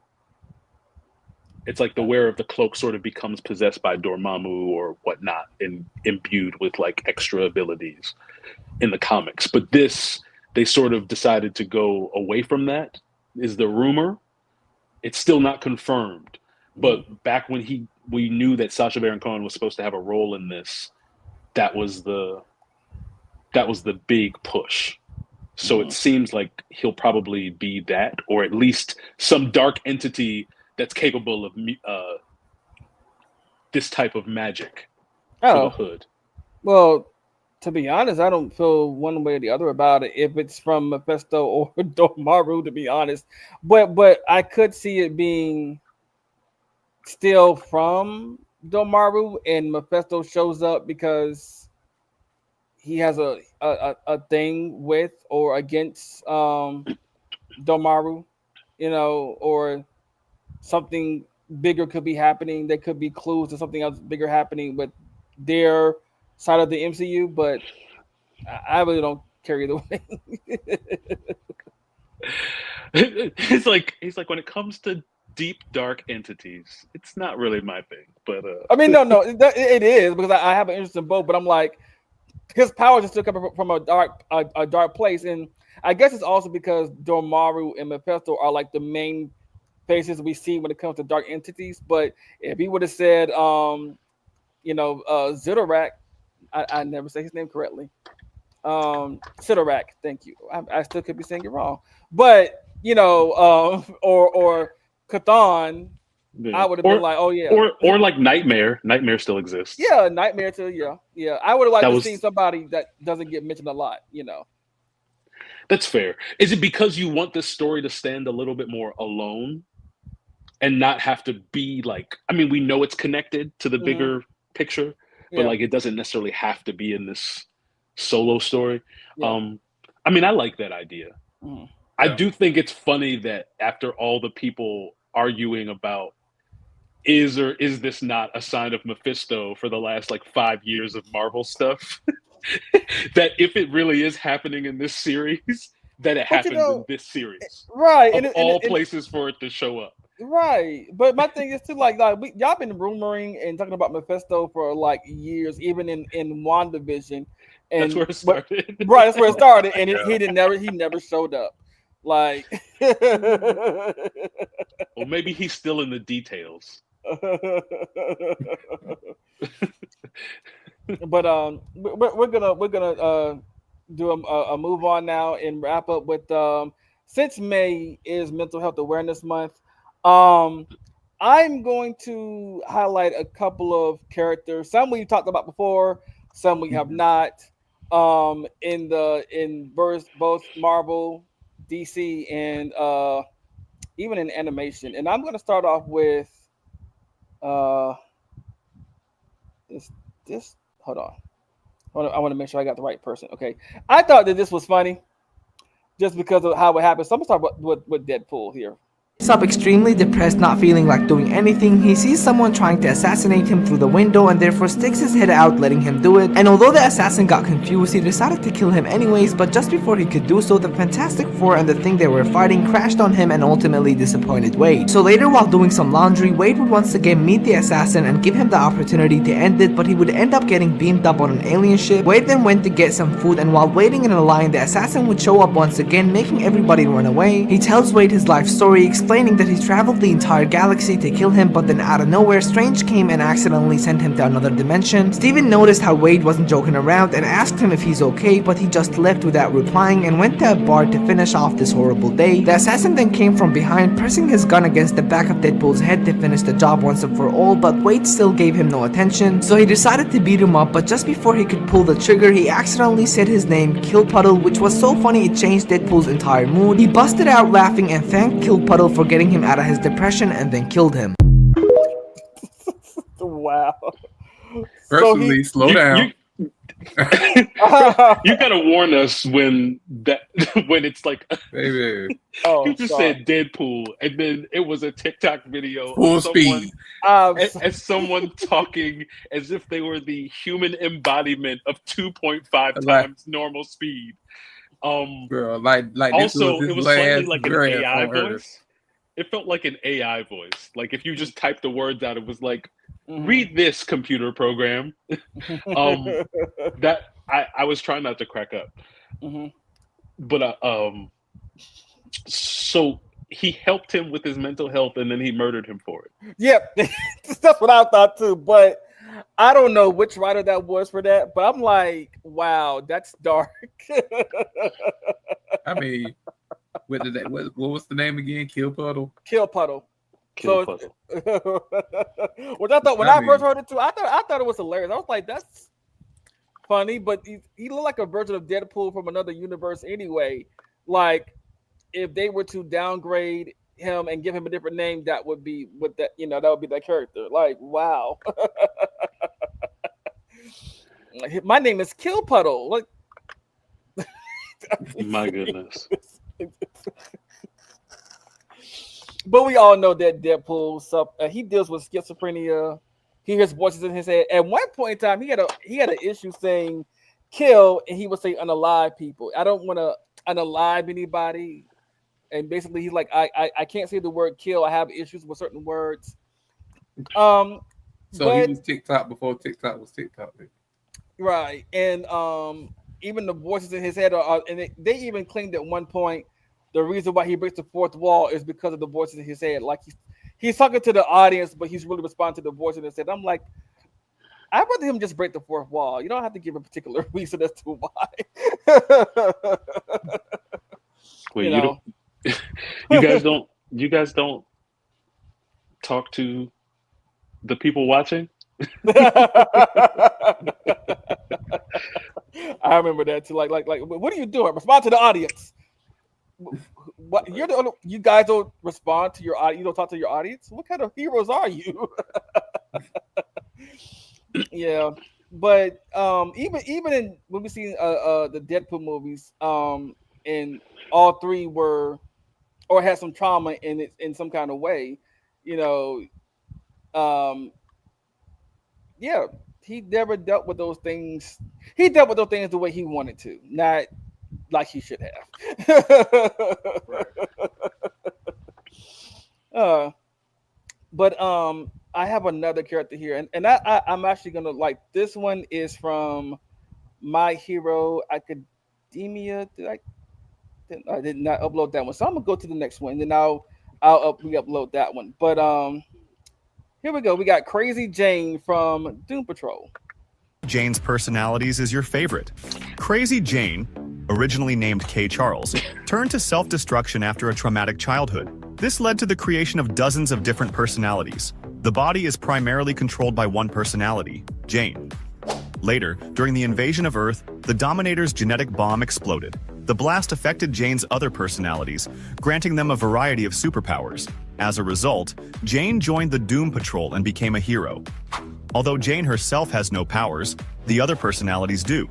For example, there's the Silver Tongue personality, who can make words manifest as weapons. Then there's Lisa Radley, a personality born in a loving environment who can make others lose hostility toward her, sometimes even fall in love with her.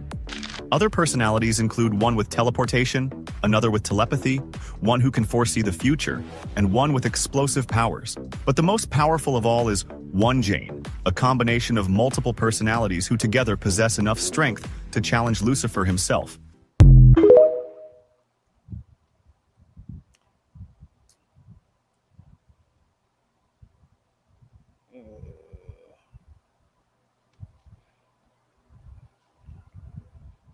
Pretty powerful.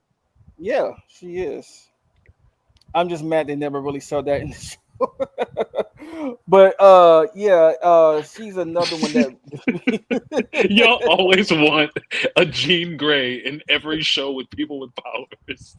No, we just want them to be I like everybody loves when you all love when somebody goes OP and shows their backs. See, I blame Dragon Ball Z, but of all the shows to blame, you blame Dragon Ball Z. I mean, a show in which characters constantly plus ultra and go beyond their limits and always OP max out, fight themselves like into victory. I think it's it's sort of like how porn has ruined many aspects about. Yeah, let's not go there. But it's true. How like the expectations that people think like porn should apply completely to real life, and how that sort of tainted the ability for the appreciation of real life to exist. I do think Dragon Ball Z has made it so that everything with a power system and characters who can grow in that system, like people who really love Dragon Ball Z usually have the mentality of like, oh, I wish I could have seen this character be more powerful than they showed. And it's like, well, some of it, like they need to grow a little. Like sometimes they need to grow, and then also budget, because we did see the downside. Like sometimes it's smart and sometimes it's budget, which I guess could also be considered smart in a financial sense. But like they did with Medusa's hair in the Inhuman show. Yeah. We still don't like the fact that they cut her hair. Like, how you gonna have her be an Inhuman? Her power is in her hair, but you cut it. They gave her the Samson treatment. Y'all remember the story of Samson from the Bible where they cut his hair and he lost his super strength? Yeah, they gave her the Samson treatment. Yeah. They gave her the America's Next Top Model, like episode 2 makeover episode. Right, when everybody's crying, like, oh my, but she opens her envelope and it says "Pixie Cut," and she looks up, sobbing. Right, but you'll have it'll be the same girl. I don't care what they do to me. They can cut my hair. They can make me, put this makeup on me. I'll do whatever. And as soon as it happens, right. I've been crying. We cutting 2 centimeters from your hair. Oh my god!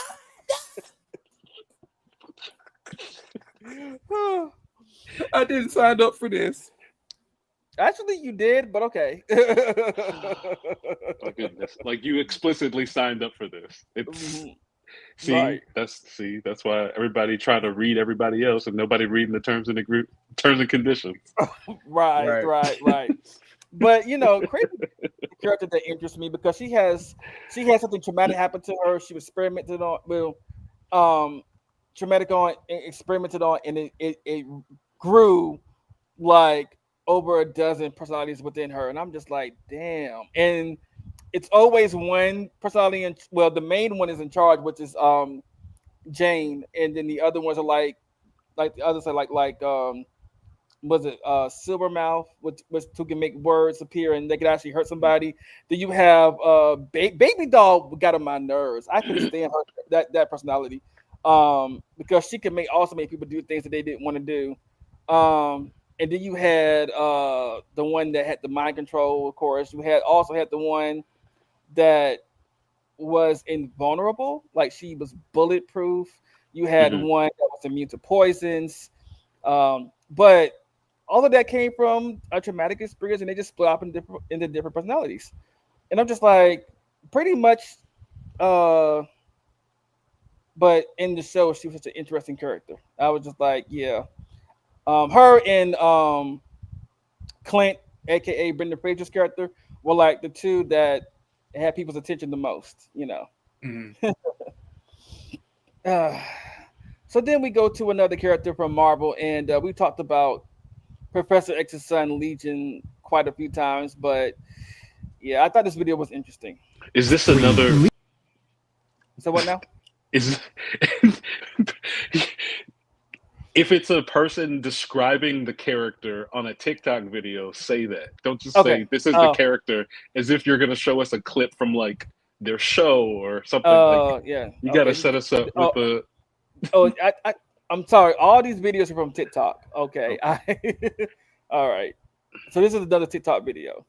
Professor X's son grapples with a fractured mind, hosting multiple personalities, each endowed with unique powers. This mental complexity traces back to a traumatic event during his youth when terrorists attacked his home. Legion's inner turmoil is a constant battle, with each of his personas representing a different facet of his power and psyche. Despite his potential for great harm, it's the ongoing struggle within his fractured mind that keeps him primarily focused on personal challenges and localized conflicts rather than posing a global threat.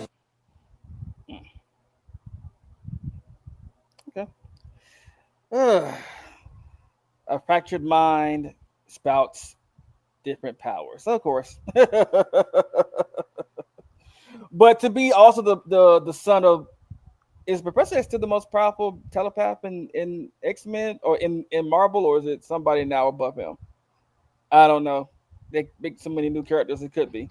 I thought there's this random. I don't know how many issues it was. If it was only one issue, but there's an issue, where they say that like the most powerful mutant is actually Santa Claus, and that he's even more powerful. Like I think it's that he's even more powerful of a telepath than like Professor X, like whatever, all of the powers that he possesses, like I think he has telepathy as well.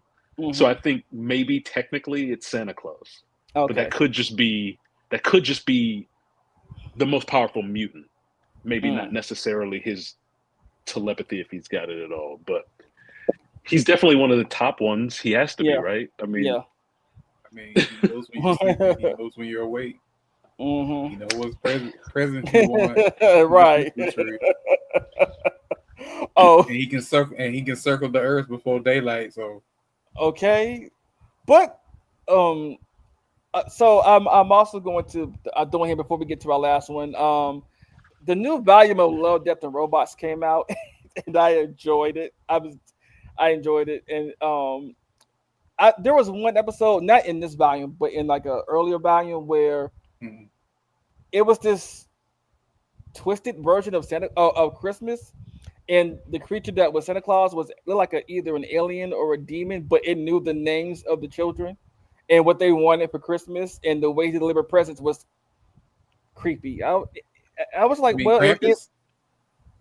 You could call it a bird. You could call him Krampus if you wanted to, but it didn't look like. It wasn't. It didn't specify. It's basically set like the whole cartoon or the animation set up as if, oh, we hear some jostling downstairs. We're little, like it's a boy and a girl, but they're both little. The girl is a little older than the boy, and they're like, we hear some noise, and then they go downstairs to see who it is, and so you see like something behind the tree. And the light from the tree shines a shadow that looks like Santa Claus. Like you see like a big person with like a hat on almost. But then it like emerges and you see that the angle you had was wrong. And it wasn't Santa Claus. It was like this weird alien, almost supernatural occult demon creature. And so they were terrified. And instead of eating them or anything, because you're thinking like, oh, this is just a monster attack type thing, it like creepily says their names and then says good afterwards, and they both end up being good. And it like after it says good, it basically throws up or regurgitates a present, like a wrapped present, and it threw up one for both of them, and then it like left. And the children are like, what would have happened if we weren't good? Like if it said naughty or something. I mean, well, like I said, it sounds like a more ramped up version of Krampus, because if the children were bad, he would pretty much take them, put them in a bag, and or he would have ate them. I assume he would have ate the children. That's what I assume that they would have did. That was rough. It was also done. The animation was cool. It was very like stop motion-y. Almost like the characters were sort of made out of little porcelain type dolls to a certain degree, but the animation was cool. But yes, that was a horrible version of not a horrible. It was a very dark version of like the Santa Claus sort of theme. But Professor X has to be top 5. Yeah, definitely. Like I can't personally think of any people that are like completely above him immediately. Like, did Jean ever get there? Or Phoenix? I mean, I guess maybe Phoenix. Yeah. But it's just straight up telepathy. Phoenix Jean? Excuse me, I'm sorry. Yeah. Phoenix enhanced Jean. Right, yeah. Perhaps. Like, I don't think Emma, I was going to say Emma Stone. Emma Frost.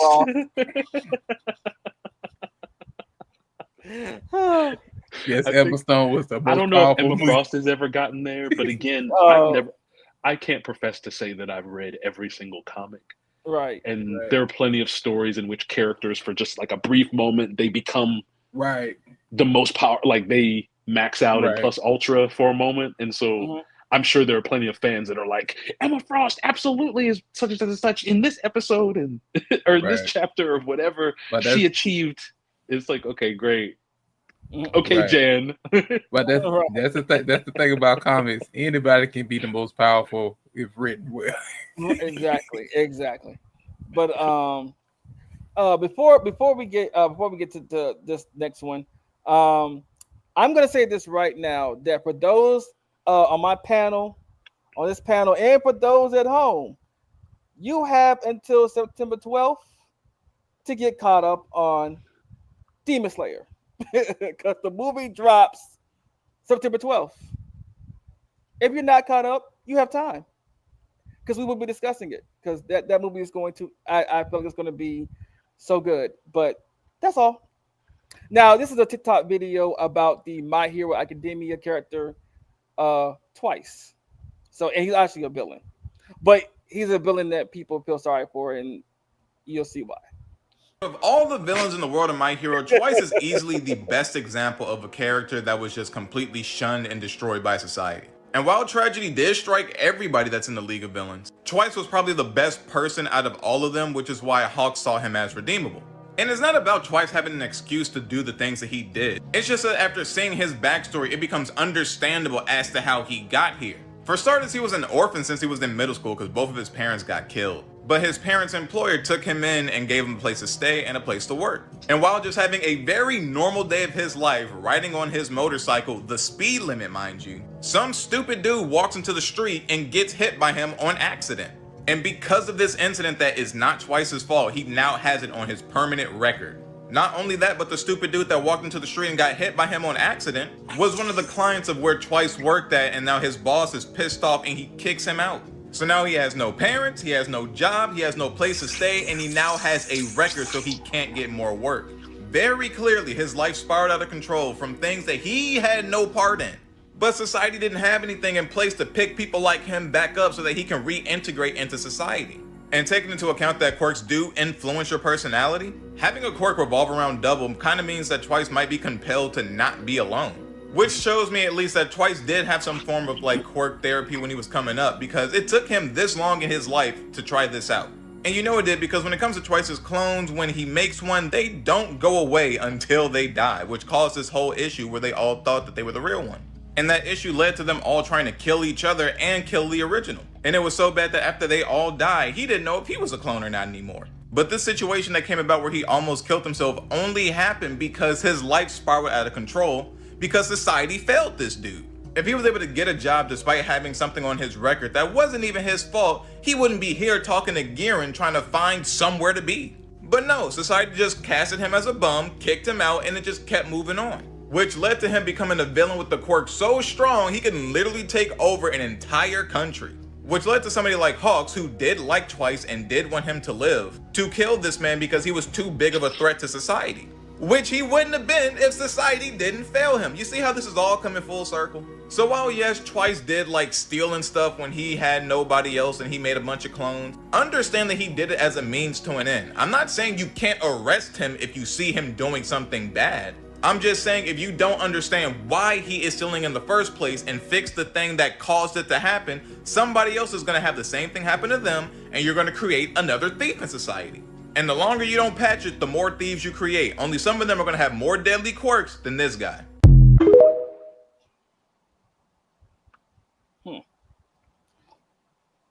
Yeah, unfortunately, he so the thing that stuck out to me with Twice was his clones don't know they're who was the original, and they're all like, imagine you have a bunch of clones around you, none of you know who the original one is, and you're watching your clones kill each other to figure out who is the original one, because everybody thinks that they are, and that's what like I don't want to say trigger, but that's what made me like captivated with this story. Like, I could imagine that, like me killing myself over and over, as many clones as there were, just to figure out who the original one was, and even to the point where you think you're the original, you don't know if you're a clone or not.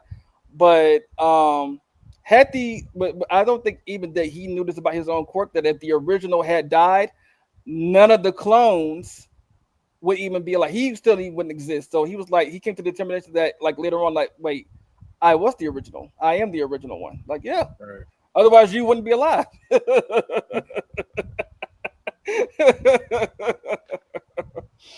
And even when Toga, who is another character in the show, and her ability is to, like, she drinks the blood of her or whoever, and she becomes them, and she can also use their quirk. And even when she used Twice's quirk and used Sad Man Parade, which is a big issue, because that imagine like 100,000 of you walking through the city just wrecking shit. What hero wants to deal with that, even though they do? But that has to be like something that also breaks your mind too, along with the other shit that happened in his life, like, you know, things just unfortunately happening to him, and plus, yeah. And I think also too that when you clone yourself, I think part of your mind, it can fracture your mind in some ways, even with some people who have the ability to clone themselves as well, because you can also remember what your clones do. Right. What were you saying, James?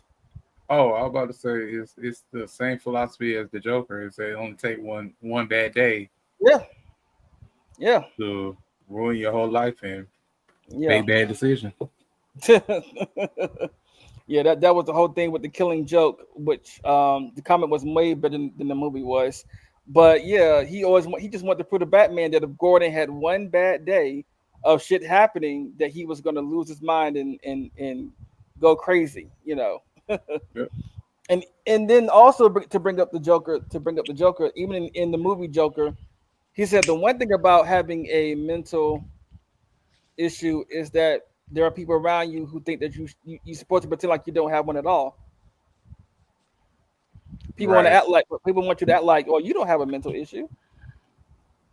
And as Black men and people of color, we have to also take care of our mental state, our mental issues, and things that we deal with, because for some reason in the Black community it's like it's not talked about enough, or it's like looked at as, well, Black people don't go to therapy, they go to church. And I'm like, spiritually that can help, but honestly, no. Go sit your behind down, go sit your ass down on someone's couch or whatever and talk about what's going on. I mean, breakdown. It's a simpler way to. I mean, I think there's a simpler way to look at it where it doesn't have to be this like argument versus religion. You know what I mean? Like going to church can be therapy for some, but it is not therapy in the sense of it's not the only therapy you need. Like, for example, you go outside or you step outside of a building and you walk down some steps and fall and break your leg.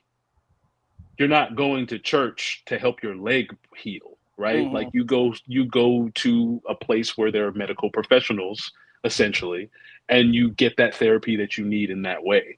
There's elements where it's like, if you need help sorting your feelings or your thoughts, or understanding how to interact, or how interactions affect you or have affected you in your life, like church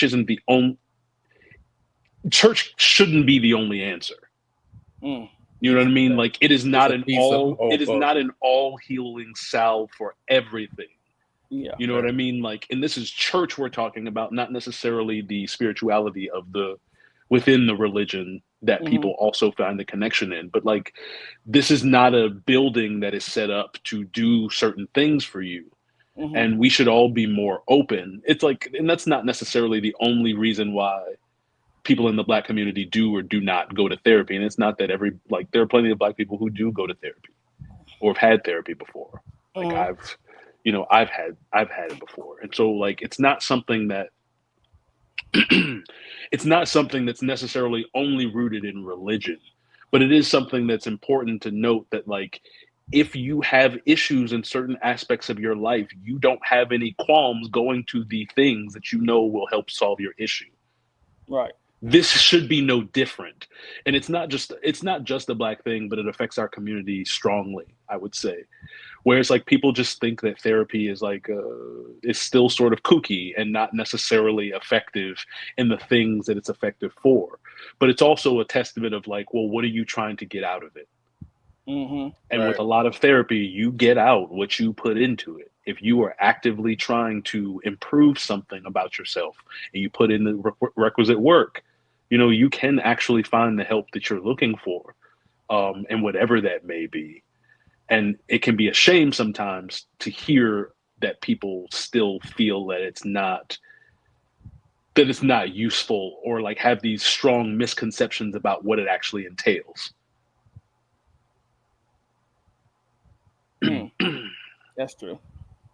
But to your point earlier that you said, it was actually something that was written in Arthur Fleck's notebook in the Joker movie, where it was like the worst thing about having a mental illness is everyone expects you to behave as if you don't. Right. Yeah. Right.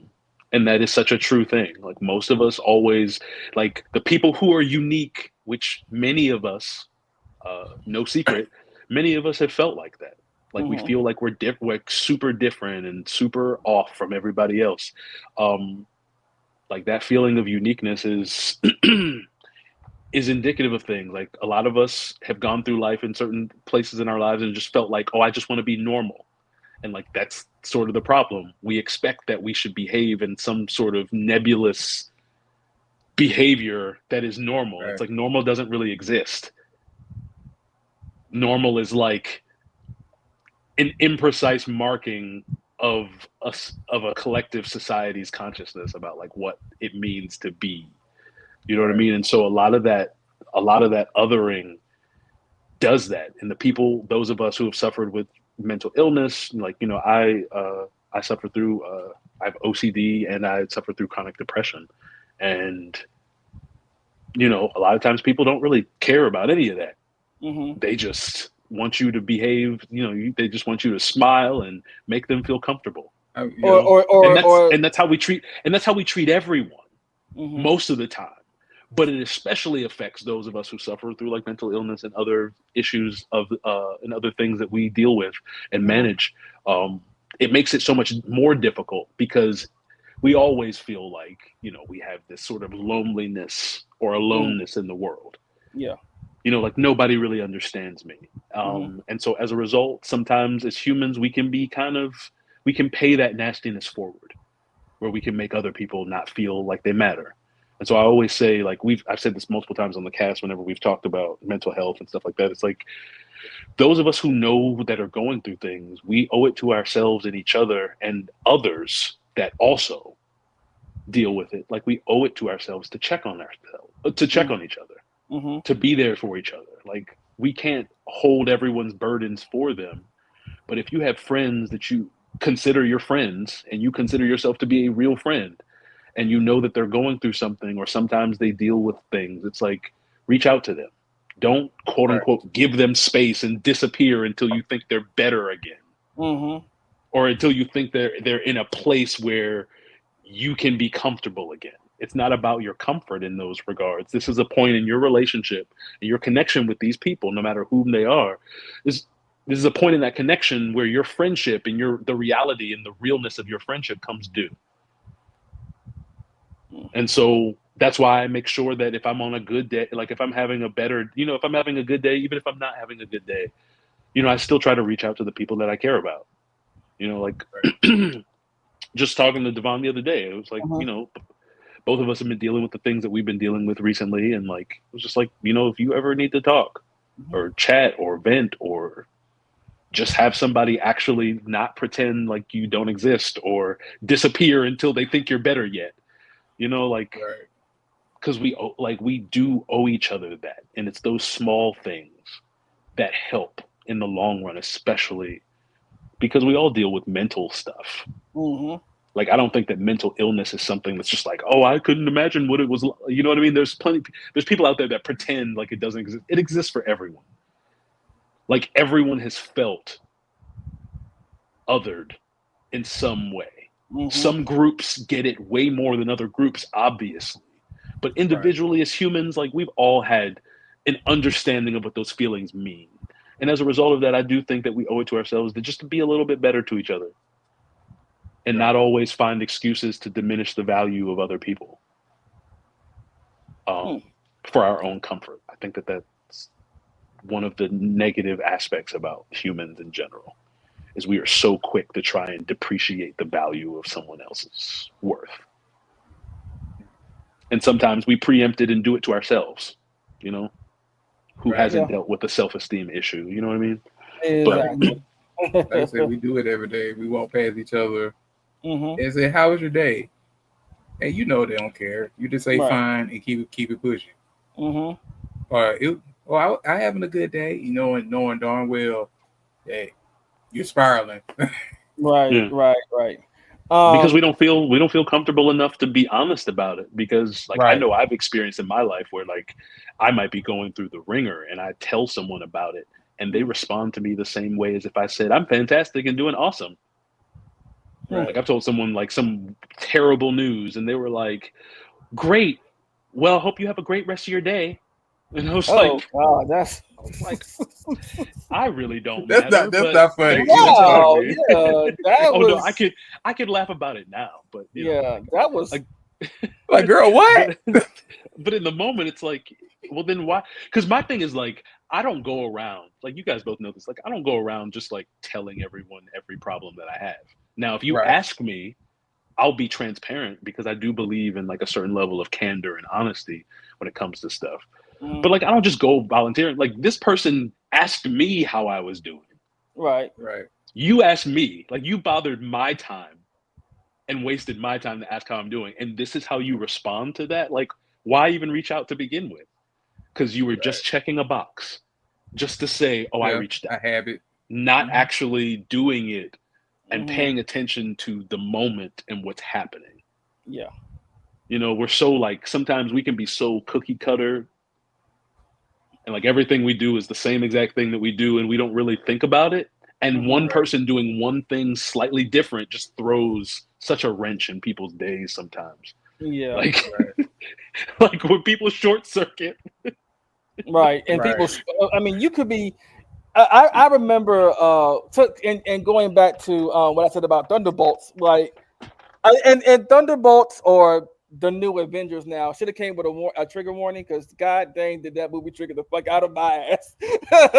I was like, bitch, at the end. And then I went home and I was like, why am I feeling this way? And I was so depressed. And I'm glad tomorrow's my off day. That way I could just sit at home. And I did nothing. I laid there on the couch like this the whole time.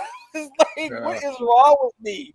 I know something's wrong, but I can't figure out what and then I'm like, okay, what triggered me?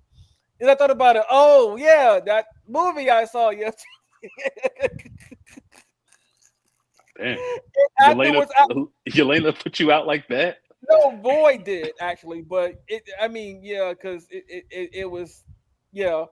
But the Void, of course, also has his mental issues too. But it was just that whole. I was just like, God dang! And then because it made me think about things going on in my life, and I'm just like, ooh. So, and afterwards, after I realized the movie did it, I gave it a better review, and I also laughed at the situation too. I was like, God dang it! But be in the theater. I did not sign up for this. I look, by the time I got home, I'm like, where's my therapist number at? I need to talk to somebody. Where I need to schedule a session. What the hell? You know. But yeah, that triggered me, and I had to make sure that I was aware of what was going on, and that is a very important thing about when you were dealing with depression or whatever your mental issue is, or you have to also get to a point where you're aware of what's going on, even if you are schizophrenic, because I think that sometimes you're not aware of what you're doing, or bipolar. I think they say that on some level you are aware of what you're doing. It's just that you're it's like you're looking at yourself do things that you have no control over. So you have to be aware. And then also it's important to also ground yourself. Like, I remember one day I was having an anxiety attack, and one of my friends he's like, oh, you're having an anxiety attack. Okay, I got you. He's like, well, I want you to close your eyes, take a deep breath, and count to 5, or name 5 things you like, and what are you touching? What are you smelling? What are you feeling? And I remember I was like, well, I was at work. I said, I feel the steering wheel. I feel the steering wheel. I'm looking at the yard. I'm smelling the food I just ate, which was in the bag, but I can still smell it. I tasted the food I ate. So it's like, you could do things like walk around, count to 20 as you walk around a room. You can start naming some of your favorite bands you like, some of your favorite things in life. Or you can even just be sitting there touching like the desk or a wall and just ground yourself to calm down enough to be like, okay, now I can get to a point where I can center myself and like actually deal with this, Yeah. Grounding yourself is definitely important. I mean, because one of the not the trick, but the idea is that like anxiety is usually based on something that hasn't happened yet. Like for the most part, a lot of times it's like a overwhelming feeling or of like some sort of something negative a lot of times that portends in the future. And so sometimes a good way, like you were talking about all those methods, there are many, but it's like it can be important to learn how to ground yourself, because as humans and our society is set up in a way where it's like it's constantly making us either lament about the past or regret things or worry about the future. And like the inability sometimes of us to be able to actually exist just in the moment, the present that we're in, I think causes a lot of our anxiety. So sometimes, like, I would say that anyone who's, you know, dealing with those types of things, whether it be mild, extreme, or whatever, and most people who have sought help, or don't and may have figured it out on their own, but like doing those types of things really do help to ground you in the present. They're very important. And also learning how to live that way just mentally on a regular basis can also help sometimes curb some of the waves of anxiety or anxiousness that we'll get, and our apprehensiveness as well. But those are some great things. I mean, always great to count. You know, I love numbers as a math nerd. It's like you talking numbers, you talking about language. Yes, because I also remember in the Electra movie that came out many years ago that people don't talk about, but Electra is a small guilty pleasure of mine. I can admit that. Okay, especially the movie. The movie, yes, with Jennifer Garner. Yes, it's a small guilty pleasure, not a big one. It's a small one. But in the movie, she does OCD. She has OCD. She counts her steps or counts windows in the building or whatever, and she also makes sure that everything is well placed. And even the girl Abby was like, she was like, were you counting? I don't do that. I don't count. And she's like she doesn't do that. Like, yeah, you were counting, girl. Your OCD is, you have to make sure everything is this way, the pattern is up, the bananas are this way, you know. But yeah, it's just saying it as an example. But a wellness skill here is tracking, pay attention to sensations in your body in the present moment.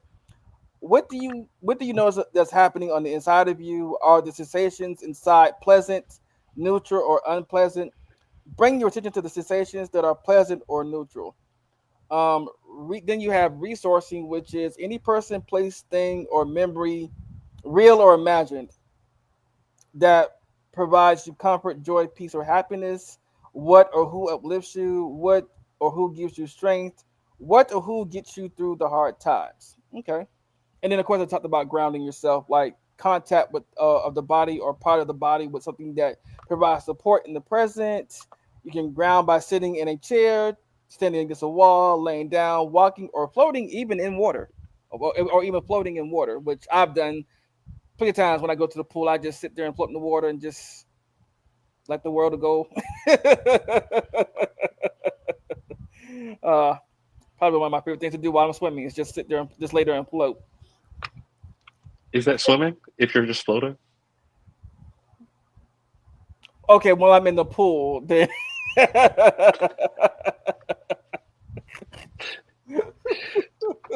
Do you just float, or are you like on a floating? No, I float myself. My body's floating. Yeah. Both ways are fun. Yes, they are. One way makes it easier to have a drink at the same time. That's always good for alcohol consumption mixed with something relaxing is a coping mechanism that I can get behind. Also, listening to kind of music. Like a song that sticks out to me is Billie Eilish's "Lovely." I like that song when I'm going through something mental because it just grounds me in a way that I'm like, yeah, I can. It relaxes me. Also, exercising. I love exercising is a good way to cope with when you're going through things, and it clears your mind and helps you think about things. As you're also getting it in, you know. Yes, being productive. Yeah. Being productive helps me. Like if I'm doing something that's important and takes my focus, that's always like helpful. It's almost meditative as well. Like I'll go on walks, I'll listen to music, I'll like listen to a podcast, I might exercise and listen to the music because my gym never plays good music. Oh God, Elliot, And it's loud. It's like, could you be a little like I almost have to blast my own earbuds to play other music that I want to listen to when I'm at the gym because I don't want a big I don't want the big like headphones if I'm gonna be doing a lot of movement and sweating. Right. So Yeah. But but yes, but video games. That's what we're definitely. can we get to that question if you don't Yeah. mind? Like the whole like what video games or like name a video game that's helped you through a tough time. Oh, You don't necessarily have to explain the time right or what you were going through, but like the game. Call of Duty. Which one? Which one and for what? I mean, not for what, but like when. So Call of Duty, the multiplayer, multiple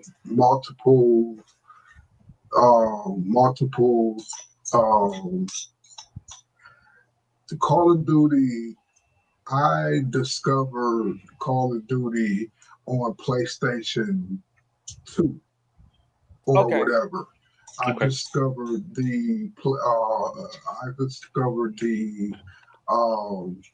multiplayer. Okay. I just wanted to shoot people. I just wanted to shoot people, and it became my therapy. You know what I'm saying? So every year I always play Call of Duty multiplayer. It don't matter what year it was or what, anything, the multiplayer. Okay. Okay. What about you, James? Any games for you that help you? Well, you already know my game. It's Elder Scrolls Online. Yeah. We got to get back on our Elder Scroll journey, sir. Yes, that has been one that I've enjoyed playing Elder Scrolls with James. Honestly, and watching my character grow and become stronger. I'm like, yes. But and plus, I can escape the world and go on adventures and right. Talk to NPCs. Don't have to deal with people. Don't have to deal with people. For if me, it wasn't for a multiplayer, it'd probably be Persona. That's a good one too. Persona 4, 5, 6. It don't matter. Persona. Okay. All right. Okay. Oh, and that's my favorite game. Have you played Metal 4 yet? No. I'm going to get that and 33. I forgot the name of the game, but yeah. I'm getting that one definitely, too. Also, definitely on the wish list. I gotta finish this one too, like Shin Megami Tensei. It's a good one. I gotta finish that one. Oh yeah, that too. But lately here, because I do come back around to games to complete them and beat them. So lately I've been doing the side quest in Tears of the Kingdom. Plus Tears of the Kingdom anniversary just passed. And I like going on adventures and being a different character, going on adventures and just doing stuff. But of course, if I'm having like a real stressful day, my go-to is anything that I can shoot. So Resident Evil always is going to be somewhere nearby. Or a fighting game like Street Fighter, like seriously. Or I may get gutsy like Cedro. What you doing? You want to play Smash Brothers? And I may get brave enough to go through that valley of fire that I'm about to go through. that beat down. trying to scoot around that bush, ass wolf. Right, like, I got plenty of love for you, but just to be honest to the audience, 80% of our matches is him running from me. I'm the captain now. Speaking of which, Smash Brothers is absolutely one of mine. To Carnage's point, it's like, I don't know if sometimes I want to shoot something, but like sometimes I just want to pummel, and instead of doing like a pillow or a wall or a person or like something reckless in real life, it's like I can just strap up as Wario and kick somebody to death, you know what I mean? Yep. Or Captain Falcon and just string together. And in those types of things, I like to play the characters that fight close. Sometimes I'll even take characters that don't fight close and make them fight close on purpose because I just want to scrap with someone. So, I'll text Devon and be like, "Hey, Smash Brothers," or I'll hit up some friends or whatever and just play. My second stress reliever is fighting games. So yeah. Okay. Like shoot. You know what? One fighting game that I want to get back into playing is either the Guilty Gear series or Blaze Blue. Anybody ever played Guilty Gear or Blaze Blue? I played Blaze Blue. I played Guilty Gear. And I've watched a lot of gameplay for Guilty Gear. I like watching Guilty Gear. Playing it is a little bit more complicated than I'd prefer. Mm-hmm. But I love watching those types of matches. Like, I'll watch great people play the game against each other all day. Playing it myself, it's just not going to give me the same joy. Mm-hmm. Right. But I think the game's great. It looks awesome. And of course, we can't forget the Marvel vs. Capcom fighting collection here. Yeah. We cannot pressed the wrong buttons. Now that what I'm talking about. Now Power Stone. Oh, amazing. Baby, when they actually remake that on, I forgot I think it's coming out on PlayStation and Xbox. But when they remake that, oh my gosh, can you imagine the tournament? But not just the tournaments, the social media infiltration, but also the trash talking that's going to happen. Like, if you think that there isn't a game that can make people more racist, it's Power Stone than they already are, or more competitive than they already are, more toxic. Yeah, I don't know. I think Call of Duty got that, girl. Oh yeah, but as far as fighting games, right. And Cedro was over there doing. It's an escape jutsu. I have to go. Okay. There was supposed to be smoke, but I messed up the 13th symbol. The 13th sigil. Okay, we're about to wrap up anyway, but I'm gonna read these comments that I should have read earlier. I'm sorry. Sammy says, "God may have the world in his hands, but he have you. You don't have yourself." Okay. AK says, "Don't listen to Cedro. I love floating too thick." We all float down here. Not Pennywise, girl. Lifting heavy things and putting them back down is really mind white for me, especially if I have rock music in my headphones. Yes, especially when I'm listening to the theme from Kaiju number 8 or Afterlife by Evanescence from Devil May Cry. Yes, give it to me. And there go Connors with the Bleaky fixation. Loves Call of Duty myself, not going to lie. Yes. I you know what? I have played Call of Duty, and every time I have, the furthest I got was the second level. I'm about to try again.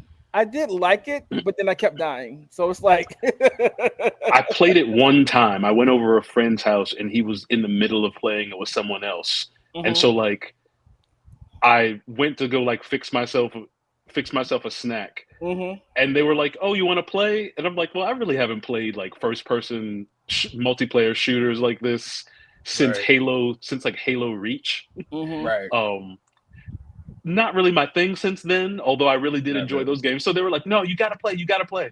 So I played everybody there and I like destroyed them. And they were like, "What's going on?" I was like, "Oh, I was really into Halo when I was playing." I'm the same way. I do understand how these games work, but I'm it's the not same really way. my Like, thing. Look, I'm still learning. Shooter game I probably like is probably Destiny. That's the only one I actually put real time into. Yeah, Okay. Destiny. Other than that, I'm not a shooter game person. Yeah, but also, I'm still learning Marvel Rivals like to this day. Like That's another one. It's a good escape. It is a good escapism too, but I'm still learning that one. Okay, well, we're about to go, y'all. Thank y'all for watching. Make sure you tune in next Sunday again at 5:00. And as always, be good to yourselves, be good to others, and take care of your mental health. Peace out. That's right.